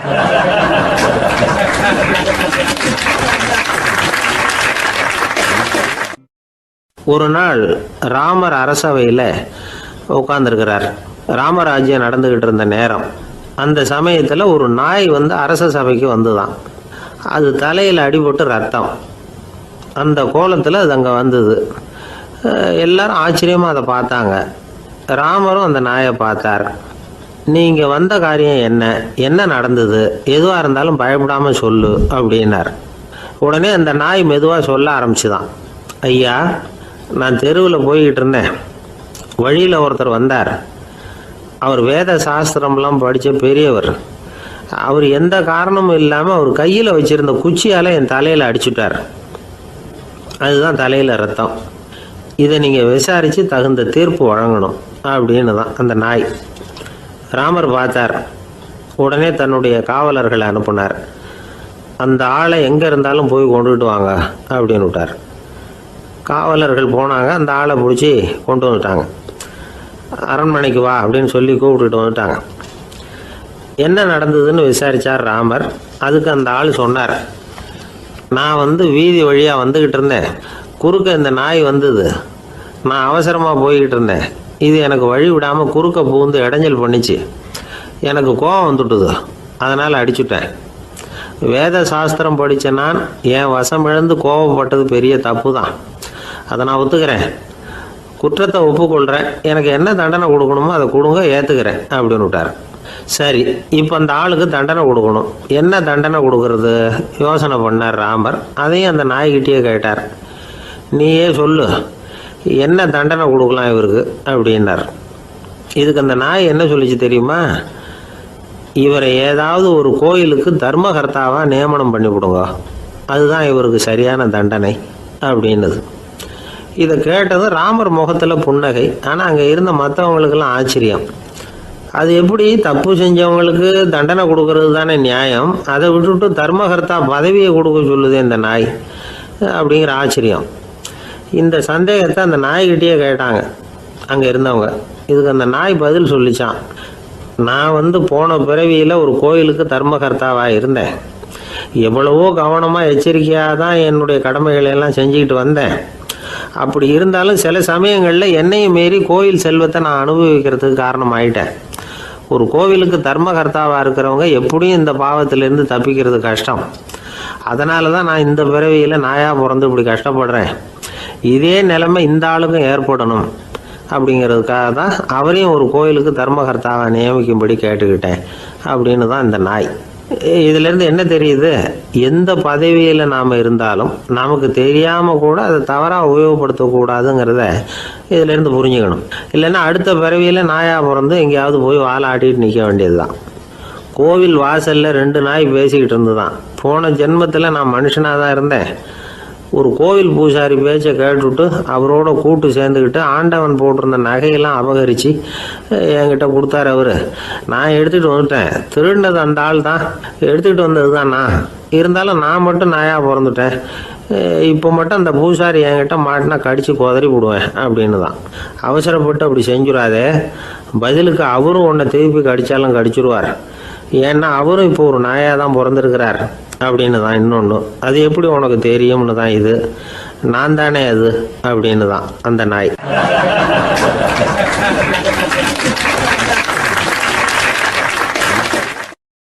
கணவன் மனைவி அன்பாக இருக்கணும். ஒருத்தர் நல்லா புரிஞ்சுக்கணும். விட்டு கொடுக்குற மனப்பான்மை வேணும். அதுதான் ஒரு நல்ல குடும்பம். இன்றைக்கி பல குடும்பங்களில் அர்த்தமில்லாத சண்டைகள் தான் அதிகம். கிராமப்புறங்களில் வேடிக்கையாக ஒரு கதை சொல்லுவாங்க. ஒரு ஊரில் ஒரு ஆள் இருந்தான். வேலை வெட்டி இல்லாமல் சும்மாவே இருந்தான். அவனுக்கு கல்யாணம் பண்ணி வச்சாங்களாம். மனைவி சேர்ந்தா. சும்மாவே உட்காந்துருக்கிறியே, ஏதாவது சம்பாதிக்கிற வழியை பாரு அப்படின்ட்டு இருக்கா. அதுக்கு தான் யோசனை பண்ணிகிட்டு இருக்கிறேன். ஒரு அருமையான ஐடியா அப்படின்னு நானா. என்ன அது சொல்லு அப்படின்ட்டுருக்கா. அவ ஒரு ஆட்டுக்குட்டி வாங்க போகிறேன்னு இருக்கான். அதை வாங்கி என்ன பண்ண போகிறேன்னா, அந்த குட்டி வளரும், பெருசாகும், அதுக்கப்புறம் அது நிறைய குட்டி போடும் அப்படின்ட்டுருக்கான். சரி, அப்புறம் என்ன, அதையெல்லாம் சந்தையில் கொண்டுட்டு போய் விற்றுவிட்டு அந்த காசுக்கு ஒரு எருவு மாடு வாங்கலாம். சரி, அது எதுக்கு? எருவு மாடு நிறைய பால் கொடுக்கும். அதை கொண்டுகிட்டு போய் பால் பண்ணையில் கொடுப்பேன், அல்லது நானே விற்றுருவேன். கை நிறைய காசு கிடைக்கும். அதுக்கப்புறம் ஒரு பசுமாடு வாங்குவேன், பாலையும் விற்கலாம், நாமளும் காய் போட்டு சாப்பிட்லாம். இப்படிலாம் சொல்லியிருக்கான். அப்போ அந்த பொண்ணு சொல்லிச்சான், அடுத்த தெருவில் இருக்கிற எங்கள் அம்மா வீட்டுக்கும் கொஞ்சம் பால் கொடுத்து அனுப்பலாம் அப்படின்ட்டுருக்கான் அந்த பொண்ணு. இந்த இடத்துல கணவனுக்கு கோவம் வந்துட்டுது. அது எப்படி உங்கள் அம்மா வீட்டுக்கு எதுக்கு கொடுக்கணும், அதெல்லாம் முடியாதுன்றிருக்கான். இந்த இடத்துல சண்டை ஆரம்பமாயிட்டுது. கொஞ்ச நேரத்தில் 2 பேரும் சத்தம் போட ஆரம்பிச்சிட்டாங்க. கடுமையான சண்டை நடக்கிறத பக்கத்து வீட்டுக்காரன் காதில் வாங்கினான். அவன் ஓடியாந்தான். அவனுக்கு தெரியும், வாங்காத மாட்டுக்காக இப்படி சண்டை போட்டுக்கிட்டு இருக்கிறாங்கங்கிறது அவனுக்கு புரியும். அவன் ஓடி சொன்னான், ஏண்டா உன்னோட பசுமாட்டை ஒழுங்காக கட்டி போடக்கூடாதான்ருக்கான். என்னடா சொல்கிறேன்னா, இவன் உன் மாடு என் தோட்டத்தில் மேய்ஞ்சுட்டுது, பயிரெலாம் நாசமாயிட்டுது, 10,000 ரூபா அளவுக்கு சேதம், அதை வாங்கிட்டு போகிறதுக்கு தான் வந்தேன், குடுறா 10,000 நானா. இவன் அரண்டு போயிட்டான். அப்புறம் சொன்னா, டேய் நான் இன்னும் மாடே வாங்கலையே, அதுக்குள்ளே அது வந்து எப்படிடா உன் தோட்டத்தில் மேயும், என்னடா உளறேன்னு இருக்கான். நீ தாண்டா இப்போ உளறிக்கிட்டு இருக்க, மாடே வாங்கலை, அதுக்குள்ளே எப்படிடா வந்து உன்னுடைய மனைவி அவங்க அம்மா வீட்டுக்கு பால் கொடுத்து அனுப்ப முடியும் அப்படின்னு அவன் கேட்டானா. நம்ம ஆளுக்கு இப்போ தான் புத்தி வந்துதான். அர்த்தமே இல்லாத சண்டை போட்டுக்கிட்டு இருக்கிறோம் அப்படிங்கிறத அவன் புரிஞ்சுக்கிட்டானான். இது நம்ம முன்னோர்கள் சொல்லியிருக்கிற ஒரு கதை. சண்டையில் தான் அர்த்தம் இல்லையே தவிர கதையில் அர்த்தம் உண்டு. அதாவது இல்லாத விஷயங்களுக்காக சண்டை போட்டுக்கிட்டு இல்லறத்தை வீணாக்கிக்கிட்டு இருக்கிற மனிதர்கள் இன்றைக்கு நிறைய பேர் இருக்கிறாங்க. ஒருத்தன் தன்னுடைய மனைவியை பற்றி மாமனார்கிட்ட புகார் சொன்னானா, மாமா உங்கள் பொண்ணு அர்த்தமில்லாத சண்டை போடுறா, எதுக்கு எடுத்தாலும் எடுத்து எறிஞ்சு பேசுகிறா அப்படின்ட்டுருக்கான். நீ எப்படி மாப்பிள்ளை அதை சமாளிக்கிற அப்படின்னு கேட்டிருக்காரு அவர். அவள் எடுத்து எறிகிறது என் மேலே படாமல் ஒதுங்கி நின்றுக்கிறேன் அப்படின்னு நானா இவன்.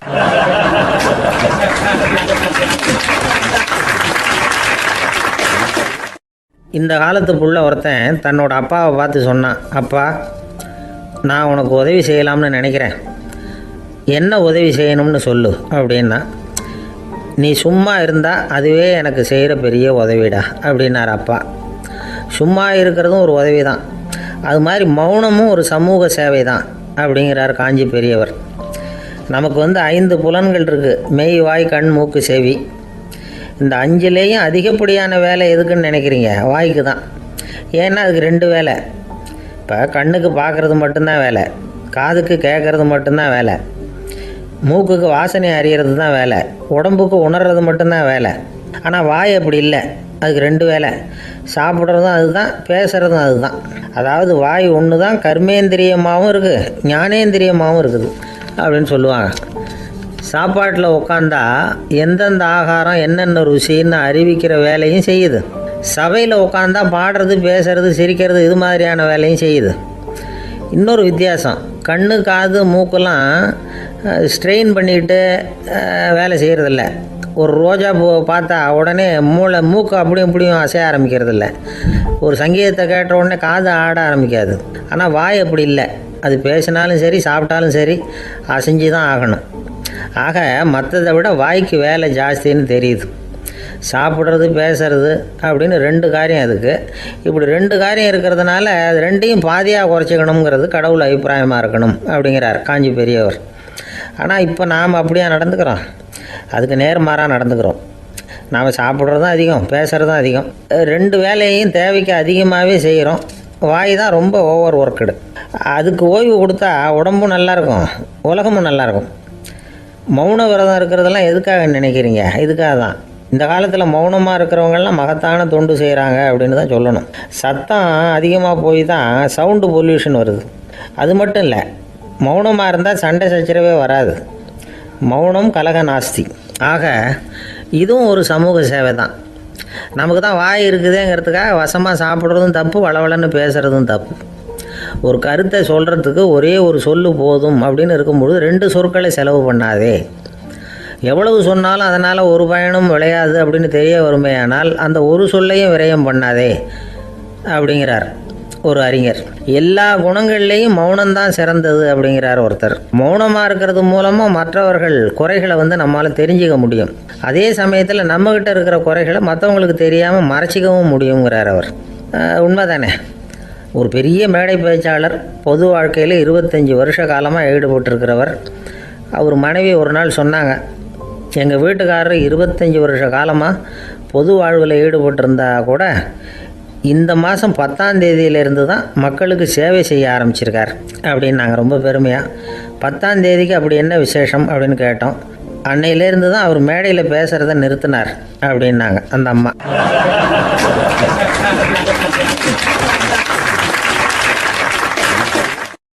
ஒரு பெரியவர்கிட்ட பேசிக்கிட்டு இருந்தேன். அவர் என்கிட்ட ஒரு கேள்வி கேட்டார். திருடர்கள் எத்தனை வகை தெரியுமா உனக்கு அப்படின்னார். இதுதான் அவர் கேட்ட கேள்வி. எதுக்காக என்ன பார்த்து அந்த கேள்வி கேட்டார் தெரியல. இருந்தாலும் நான் அவருக்கு பதில் சொன்னேன். திருடர்களில் எத்தனையோ வகை உண்டுங்க. கார் திருடன், சைக்கிள் திருடன், முகமூடி திருடன், எப்படி சொல்லிகிட்டே போகலாம். இருந்தாலும் என்னுடைய சிற்றறிவுக்கு எட்டின வரையில் திருடர்களை 2 வகையாக பிரிக்கலாம் அப்படின்னு நினைக்கிறேன். ஒன்று ராத்திரியில் திருடுறன், இன்னொருத்தன் பகலில் திருடுறன். அதாவது பகல் திருடன், ராத்திரி திருடன் அப்படின்னு பெரியவர் சிரித்தார். என்ன சிரிக்கிறீங்களே? என்ன கள்வர்கள் 4 வகை அப்படின்னு ஆரம்பித்தார். எப்படின்னு கேட்டேன். சாப்பாட்டுக்கு இல்லாமல் திருடுறாங்க பாருங்க, அது ஒரு வகையான். சாப்பாட்டுக்கு இருந்தும் திருடுறாங்க பாருங்க, அது ஒரு வகையான். இதை தவிர இன்னும் ஒரு 2 வகை திருட்டு உண்டு. அது என்னன்னா, ஆண்டவன்கிட்ட இருந்து நாம திருடுற திருட்டு, இன்னொன்று என்னன்னா நம்மகிட்ட இருந்து ஆண்டவன் திருடுற திருட்டு அப்படின்னார். எனக்கு ஒன்றும் புரியல.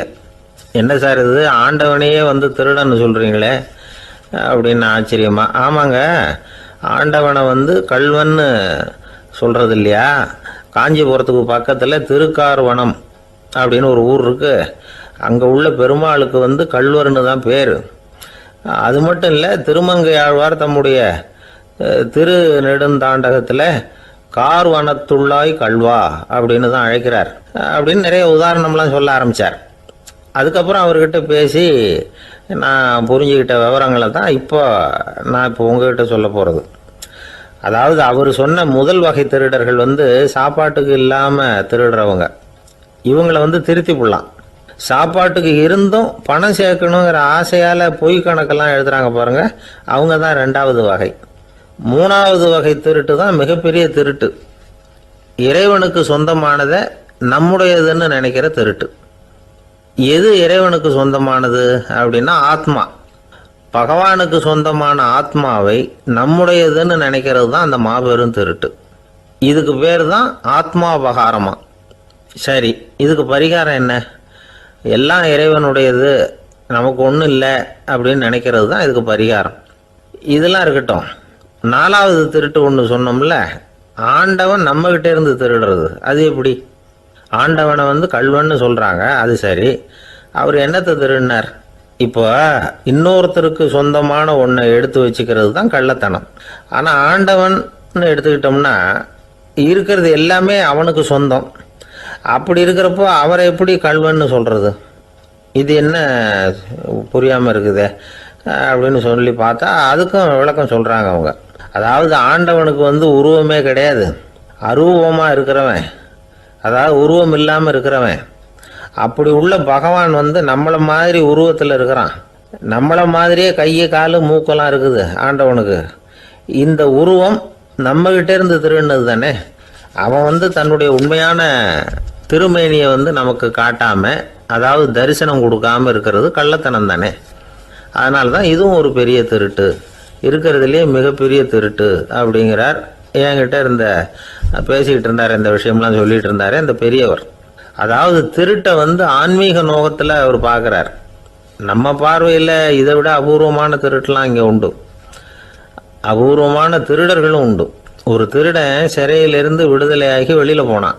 கொஞ்ச நாளில் மறுபடியும் திரும்பி ஜெயிலுக்கு வந்துட்டான். அப்போது சிறை அதிகாரி அவனுக்கு வந்து அறிவுரை சொன்னாராம். ஏன்பா இப்படி அடிக்கடி தப்பு பண்ணிவிட்டு ஜெயிலுக்கு வந்துவிடுறியே, உனக்கு சொந்த பந்தம் எதுவும் இல்லையா? உனக்கு அப்பா அண்ணன் தம்பிகள் அவங்க கூட எல்லாம் சேர்ந்து வாழணுங்கிற ஆசை இல்லையா அப்படின்னு கேட்டிருக்கார். அவங்களோட சேர்ந்து வாழணுங்கிற ஆசை எனக்கு நிறைய உண்டுங்க சார் அப்படின்னு அவன். அப்புறம் எதுக்கு இப்படி ஜெயிலுக்கு வந்துவிடுற அப்படின்னாரான் அவர். அவங்க எல்லாருமே இங்கே தானே சார் இருக்காங்க அப்படின்னு அவன்.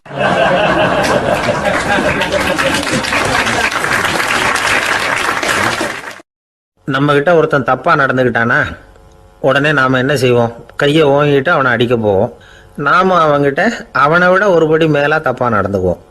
ஆனால் பெரியவங்கள்லாம் அப்படி நடந்துக்கிறது இல்லை.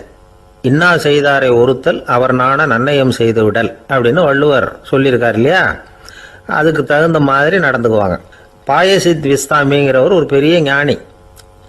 அவர் ஒரு நாள் ராத்திரி ரொம்ப நேரம் மசூதியில் இருந்துட்டு வீட்டுக்கு திரும்பி வந்துக்கிட்டு இருக்கிறார்.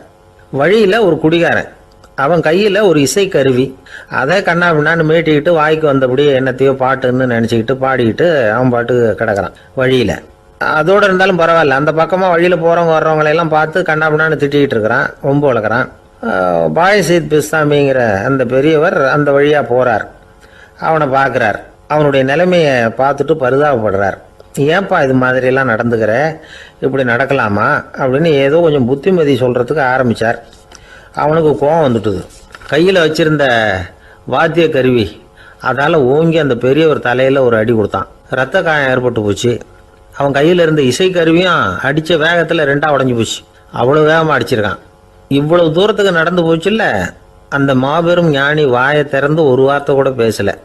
பேசாமல் தலையை பிடிச்சிக்கிட்டு அவர் பாட்டுக்கு போயிட்டார். மறுநாள் அந்த பெரியவர் என்ன பண்ணார் தெரியுமா? கொஞ்சம் இனிப்பு பண்டங்கள், கொஞ்சம் பணம், இது ரெண்டையும் ஒரு ஆள் மூலமாக அனுப்பி வச்சார் அந்த குடிகாரனுக்கு. அவனுக்கு ஒன்றும் புரியல. என்ன விவரம்னு விசாரித்தான். வந்த ஆள் ஒரு கடுதாசியை நீட்டினான். அதில் விவரம் இருந்தது. ஞானி எழுதியிருக்கிறார், இதை பார்ப்பா, உங்களுடைய இசைக்கருவி உடையறதுக்கு என்னுடைய தலை காரணமாக ஆயிட்டுது. அதுக்காக நான் ரொம்ப வருத்தப்படுறேன். அதுக்காக தான் பணம் அனுப்பி வச்சுருக்கேன். வேறு புதுசாக ஒரு இசைக்கருவி வாங்கிக்கோ. அப்புறம் இன்னொரு விஷயம், நேற்றுக்கு ராத்திரி என்கிட்ட ஏகப்பட்ட கசப்பான வார்த்தைகளை பேசினேன். இதோடு அனுப்பியிருக்கிற இனிப்பு பண்டங்களை சாப்பிட்டு உன்னுடைய நாவில் உள்ள கசப்பை மாற்றிக்கோ அப்படின்னு அதில் எழுதப்பட்டிருந்தது. இந்த சமயத்தில் அவன் குடி மயக்கத்தில் இல்லை, கிழிஞ்சு போயிருந்த நேரம் இது. அதனால் அதை படித்த உடனே அவனுக்கு ரொம்ப வெக்கமாக போச்சு. தலை குனிஞ்சான், யோசனை பண்ணான். கொஞ்ச நேரத்தில் தன்னுடைய நண்பர்கள் சில பேரையும் கூப்பிட்டுக்கிட்டு நேராக அந்த ஞானி இருக்கிற இடத்துக்கு ஓடினான். அவர் காலில் விழுந்தான். அவர்கிட்ட மன்னிப்பு கேட்டுக்கிட்டான். பெரியவங்களே தெரியாமல் நான் இந்த பாவ செயலை பண்ணிவிட்டேன், என்னை மன்னிச்சுங்க. உங்களுடைய பொறுமையும் போதனையும் என்னுடைய கண்ணை திறந்துட்டுது. இனிமேல் நானும் என்னுடைய நண்பர்களும் நல்ல வழியில் திருந்தி வாழ போகிறோம் அப்படின்னா. ஞானி செய்த நன்னயம் குடிகாரனை எப்படி திருத்தியிருக்கு பார்த்தீங்களா? இந்த கதையை கேட்டுவிட்டு ஒருத்தர் சொன்னார், என் வாழ்க்கையில் கூட அப்படி ஒரு சம்பவம் நடந்தது சார். நானும் ஒரு நாள் ராத்திரி ஓவராக குடிச்சிட்டு ஒரு கிட்டாரை வாசிச்சுக்கிட்டு கண்ணாபின்னான்னு உளறிக்கிட்டு திட்டிக்கிட்டு இருந்தேன். அந்த சமயம் அந்த வழியாக ஒருத்தர் வந்தார். ஓங்கி தலையில் ஒரே ஒரு அடி, ரத்தம் வந்துட்டுது. அதுக்கப்புறம் என் மனசு தெரிந்துவிட்டுது சார் அப்படின்னார். அப்படியா என்ன? ஆச்சரியமா. ஆமாம் சார், அடி விழுந்தது அவர் தலையில் இல்லை, ஏன் தலையில். வந்தவர் என்ன அப்படி அடிச்சுட்டார். மயக்கம் தெளிஞ்சதுக்கு அப்புறம்தான் எனக்கு விவரம் புரிஞ்சுது. அவர் ஒரு போலீஸ்காரரு அப்படின்னார் ரொம்ப சோகமா.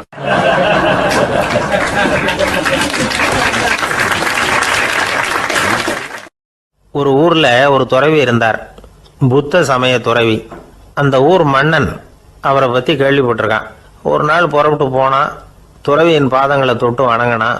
அதுக்கப்புறம் சொன்னான், ஐயா, நான் உங்களை அரண்மனைக்கு அழைச்சிட்டு போகிறதுக்காக வந்திருக்கிறேன். இனிமேல் நீங்கள் இங்கே எதுக்கு இருக்கணும் அப்படின்னானா. அவன் மனசுக்குள்ளே என்ன நினைப்புன்னா, இவர் எங்கே வர போகிறாரு, நான் ரொம்ப எளிமையானவன், எனக்கு எதுக்கு அரண்மனை வாசம்னு சொல்லிவிடுவார் அப்படின்னு நினச்சிருக்கான். ஆனால் அந்த துறவி என்ன பண்ணார் தெரியுமா? அப்படியா, சரி போகலாம், வா, போய் உன் ரதத்தை கொண்டுட்டு வா. அரண்மனைக்கு போகும்பொழுது அதுக்கு தகுந்த மாதிரி ஆடம்பரமாக போகணும் அப்படின்னு விட்டாரான். துறவி இப்படி சொன்னதும் அந்த மன்னனுக்கு மனசுக்குள்ளே சந்தேகம் வந்துட்டுது. இவர் உண்மையிலேயே துறவி தானா, ஏமாத்து பேர் வழி மாதிரி தெரியுதே அப்படின்னு நினச்சிருக்கான். இருந்தாலும் இனிமேல் என்ன பண்ணுறது, சொல்லியாச்சு. ரதத்தை கொண்டுகிட்டு வந்தான். துறவி ஏறி உட்காந்தார். பக்கத்தில் ராஜா. அவர் ரொம்ப உற்சாகமாக வரார். இவன் ரொம்ப சோர்ந்து போய் வரான். துறவி மரத்தடியிலேயே வாழ்ந்து பழக்கப்பட்டவர். அரண்மனையில் எளிமையாக ஒரு இடத்துல உட்காந்துக்குவார் அப்படின்னு நினச்சான். ஆனால் அப்படி இல்லை. அரண்மனைக்கு வந்த உடனே அந்த துறவி அதை கொண்டுட்டு வா, இதை கொண்டுட்டு வான்னு சொல்லி உத்தரவு போட ஆரம்பிச்சுட்டார். அரண்மனையில் இருந்தால் அரசனை மாதிரி இருக்கணும் அப்படிங்கிறார். ராத்திரி பூரா சௌகரியமாக தூங்கினார். பகலில் அரண்மனை தோட்டத்தில் உலாவ வேண்டியது, நீச்சல் குளத்தில் குளிக்க வேண்டியது, இப்படியே பொழுது போக்கிட்டு இருக்கிறார். அந்த அரண்மனையில் துறவி மகிழ்ச்சியாக இருக்கிறார். மன்னனால் அப்படி இருக்க முடியல. அவருக்கு எந்த கவலையும் இல்லை, இவனுக்கு அரசாங்க கவலைகள். துறவி அப்படி இருக்கிறத இவனால் தாங்கிக்க முடியல. ஒரு நாள் அவர்கிட்டே போய், நான் உங்ககிட்ட கொஞ்சம் பேசணும்னு நானாம். துறவி பார்த்தார். நான் இந்த அரண்மனைக்கு வரும்பொழுதே நீ என்னமோ என்கிட்ட கேட்கணும்னு நினைச்ச, ஏன் காலதாமதம்? நீ அனாவசியமாக உன்னையே தொந்தரவு பண்ணிகிட்டு இருக்கிற, நீ கவலையாக இருக்கேங்கிறது எனக்கு புரியுது. நான் மரத்தடியில் இருந்தப்போ கூட என்னை அடிக்கடி சந்திச்சுக்கிட்டு இருப்பேன், ஏதாவது விளக்கம் கேட்கறது உண்டு. இங்கே வந்த பிறகு என்னை சந்திக்கிறது கூட அபூர்வமாக போயிட்டுது. நீ இப்போ என்ன கேட்க போறேங்கிறது எனக்கு தெரியும், இருந்தாலும் கேள் அப்படின்னாராம். வேற ஒன்றும் இல்லைங்க, இப்போ உங்களுக்கும் எனக்கு என்ன வித்தியாசம்? 2 பேரும் அரண்மனையில் தான் இருக்கிறோம். நீங்கள் மகிழ்ச்சியாக இருக்கிறீங்க, நான் அப்படி இருக்க முடியல. இவ்வளவுக்கும் நீங்கள் முன்னாடி இருந்தது மாதிரி இல்லை. தினமும் தங்க தேர் கேட்குறீங்க, உயர்தரமான ஆடைகள் அணிகிறீங்க, சுவையான சாப்பாடு. இப்படி இருக்கிறப்போ உங்களுக்கும் எனக்கு என்ன வித்தியாசம்? இதுதான் மன்னனுடைய கேள்வி. இதுக்கு பதில் சொல்கிறேன், என் கூட புறப்பட்டு வா, இந்த நகரத்துக்கு வெளியில் போவோம் அப்படின்னு சொல்லி அரசனை கூப்பிட்டுக்கிட்டு ஊர் எல்லைக்கு வந்து சேர்ந்தார் துறவி. அங்கே போய் சொன்னார், இதை பாருப்பா, இந்த இடத்த தான் தேடிக்கிட்டு இருந்தேன். இனிமே நான் வந்து திரும்பி வரப்போறதில்ல. நீ என்னோட வர்றியா திரும்பி போறியா அப்படின்னார். நான் எப்படிங்க உங்க கூட வர முடியும்? என்னுடைய நாடு, என்னுடைய சொத்துக்கள், மனைவி, மக்கள் எல்லாத்தையும் விட்டுட்டு எப்படிங்க வர்றதுன்னா. இப்போ அந்த துறவி சொன்னார், இப்போ வித்தியாசத்தை தெரிஞ்சுக்கிட்டியா? நான் அரண்மனையில் இருந்தேன், எல்லா வித பொருள்களும் உடையவனா இருந்தேன். ஆனால் எதையும் சொந்தம் கொண்டாடுறவனா இருக்கல. ஆனால் நீ அப்படி இல்லை, எல்லாத்தையும் சொந்தம் கொண்டாடிக்கிட்டு இருக்கிற. இதுதான் நமக்குள்ள வித்தியாசம் அப்படின்னு சொன்னார். அரண்மனை ஆடைகளை அப்படியே களைஞ்சார், அரசங்கிட்ட கொடுத்தார். உன்னுடைய ஆடைகளை நீயே வச்சுக்கோன்னார். அவர் பாட்டுக்கு நடந்து போனார், திரும்பியே பார்க்கல. அரசனுக்கு அப்பதான் தன்னுடைய அறியாமை விளங்குச்சான். இதுல இருந்து நாம புரிஞ்சுக்க வேண்டியது என்னன்னா, இந்த உலகத்துல எத்தனையோ பொருள்கள், அதையெல்லாம் முறையா பயன்படுத்தினா மகிழ்ச்சி. அதை விட்டுட்டு அதுக்கெல்லாம் சொந்தம் கொண்டாட ஆரம்பிச்சா கவலை. நம்ம ஆட்கள் வந்து சொந்தம் கொண்டாடுற விதமே தனி. ஒரு ஆளு இன்னொருத்தங்கிட்ட ஒரு கொடை கடன் வாங்கியிருந்தான், திருப்பி கொடுக்கல. கொடையை கொடுத்தவன் கேட்டான், என்கிட்ட கடன் வாங்கினிய கொடை, அதை கொஞ்சம் திருப்பி தர்றியான்னா. அது உனக்கு இப்போ அவசரமா தேவைப்படுதா அப்படின்னு கேட்டான் இவன். எனக்கு தேவைப்படல, அந்த கொடையை நான் யாருக்கிட்ட வாங்கியிருந்தேனோ அவனுக்கு இப்போ அது அவசரமா தேவைப்படுது அப்படின்னு நானும் அந்த ஆள்.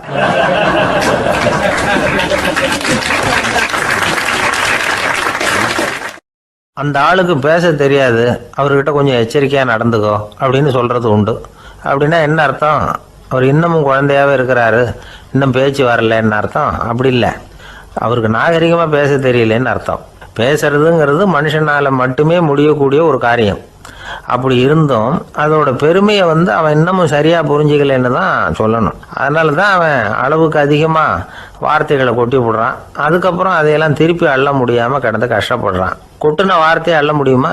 ஒருத்தரை இன்னைக்கு பார்த்து முட்டாள்னு திட்டி விடுறீங்க, நாளைக்கு மறுபடியும் அவர்கிட்ட போய் நேற்றுக்கு உன்னை முட்டாள்னு சொல்லிவிட்டேன், அந்த வார்த்தையை திருப்பி கொடு, வாங்கிட்டு போயிடுறேன் அப்படின்னு நான் சொல்ல முடியும்? அவன் கோபக்காரனாக இருந்தால் நேற்றுக்கே அதை வேற விதமாக உங்களுக்கு திருப்பி கொடுத்துருப்பான்.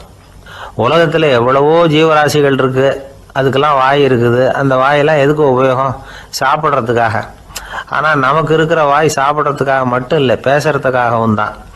பேச முடியலன்னா வாய் இருந்தால் கூட அது வாயில்லா ஜீவன் தான். ஒரு பையனை பார்த்து அது வாய் உள்ள புள்ள பொழைச்சிக்கும் அப்படின்னா மற்ற பையன்களுக்கெல்லாம் முகத்தில் வாயே இல்லைன்னு அர்த்தம்? அப்படி இல்லை, அந்த பையன் கொஞ்சம் கெட்டிக்காரத்தனமாக பேசுவான்னு அர்த்தம். அதனால் எப்படி பேசணும் அப்படிங்கிறத நாம் முக்கியமாக தெரிஞ்சுக்கணும். இதுக்கு 8 விதமான குறிப்புகளை நம்ம பெரியவங்க சொல்லியிருக்கிறாங்க. பேச்சுக்கு 8 அங்கங்கள் உண்டு அப்படின்னு அவங்க சொல்கிறாங்க. அதெல்லாம் என்னென்ன அப்படின்னா, உண்மை, நன்மை, அன்பு, நிதானம், இனிமை, ஆழம், சமயமறிதல், சபையறிதல். இந்த 8 தன்மையும் பேச்சில் இருக்கணுமா. இதையே கொஞ்சம் விவரமாக சில பேர் போர்டில் எழுதி வச்சுருப்பாங்க. அதாவது எழுத்துலையாவது அதெல்லாம் இருக்கட்டுமே அப்படின்னு நினச்சி நீங்கள் கூட சில இடங்களில் இதை பார்த்துருக்கலாம். அதாவது உண்மையே பேசுக, நன்மையே பேசுக, அன்பாக பேசுக, நிதானமாக பேசுக, இனிமையாக பேசுக, ஆழமுடையதாக பேசுக, சமயமறிந்து பேசுக, சபையறிந்து பேசுக, இப்படி எழுதி வச்சுருப்பாங்க. இந்த 8 அம்சமும் சரியாக பொருந்தி இருந்தால் தான் அது பேச்சு. மற்றதெல்லாம் பேச்சாகிடாது. பேச்சு ஒரு சிறந்த கலை. எல்லாத்தையும் விட பேசாமல் இருந்தும் பழகணும், அது ரொம்ப முக்கியம். உண்மையே பேசணும். சத்தியத்துக்கு மதிப்பு கொடுக்குறவங்கள தான் சரித்திரம் மதிக்கும். உண்மை பேசினா மட்டும் போதாது, அந்த உண்மையில் நன்மை கலந்துருக்கணும். கொலைகாரனுக்கு பயந்துக்கிட்டு ஒருத்தன் உங்கள் வீட்டுக்குள்ளே ஒளிஞ்சிருக்கிறான். அந்த முரட்டை ஆசாமி கையில் அறிவாளோடு வந்து அவன் இங்கே வந்தானான்னு உங்ககிட்ட கேட்குறான்னு வச்சுங்க. உண்மைதான் உயர்வு தரும் அப்படின்னு நினச்சிக்கிட்டு, ஆமாம் உள்ளே தான் இருக்கிறான், அடுப்பங்கரையில் குதிருக்கு பின்னாடி உட்காந்துருக்கிறான், போய் பிடிச்சிட்டு போங்க அப்படின்னு சொல்லுவீங்க. அது நன்மை இல்லாத உண்மை.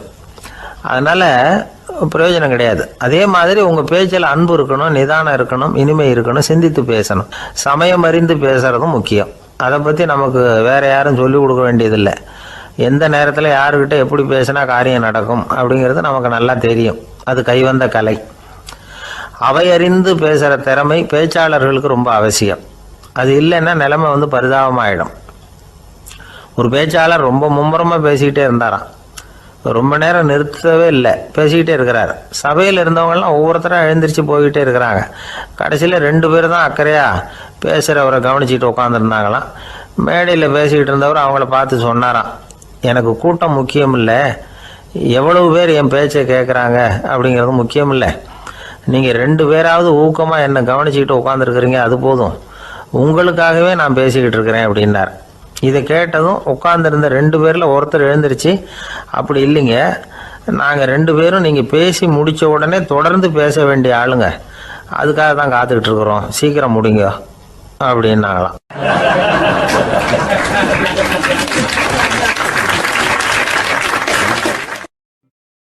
ஒரு ஊரில் ஒரு புகழ்பெற்ற பத்திரிகையாளர் இருந்தார்.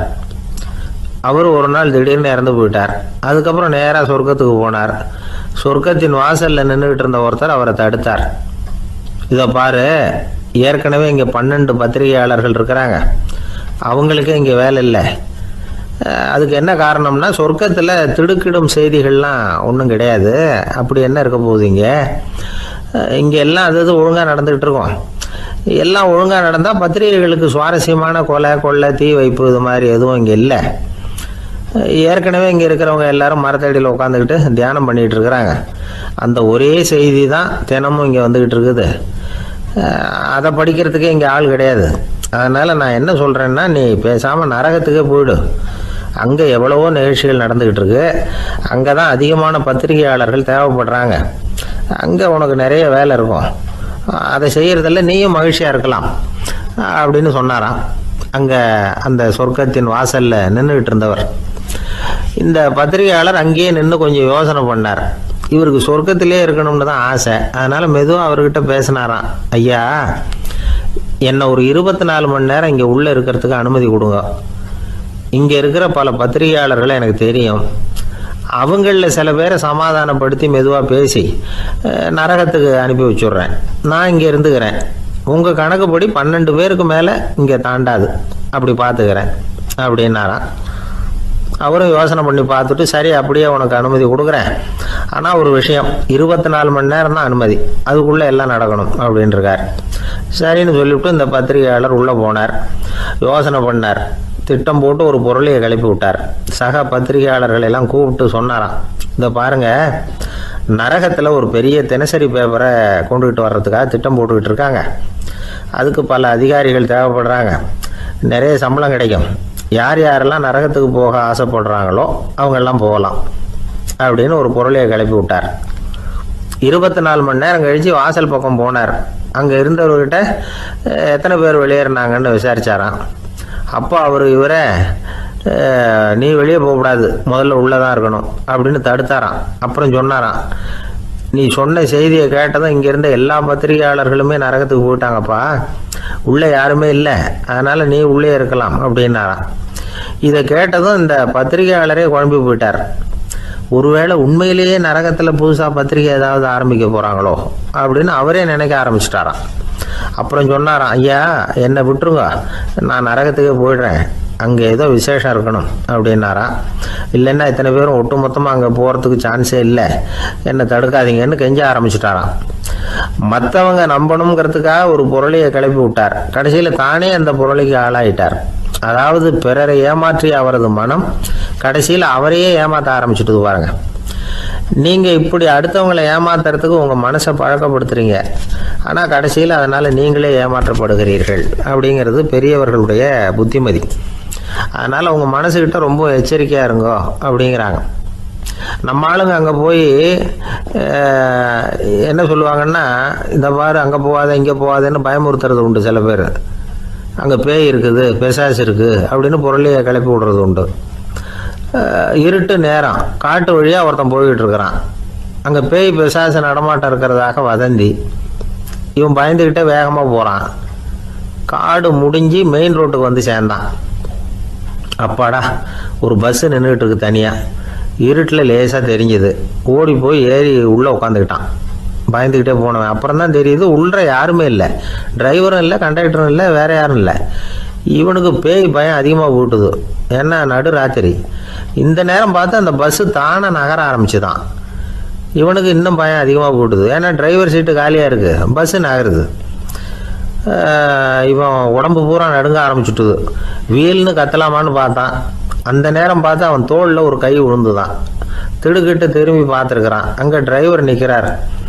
அவர் சொன்னாராம், ஏன்பா ஏற்கனவே பஸ்ஸு பிரேக் டவுன், நாங்கள்லாம் பின்னாடி இறங்கி நின்று தள்ளிட்டு இருக்கிறோம், நீ மட்டும் ஜாலியாக ஏறி உக்காந்துக்கிட்டியா, இறங்கி வந்து தள்ளுப்பா அப்படின்னாராம்.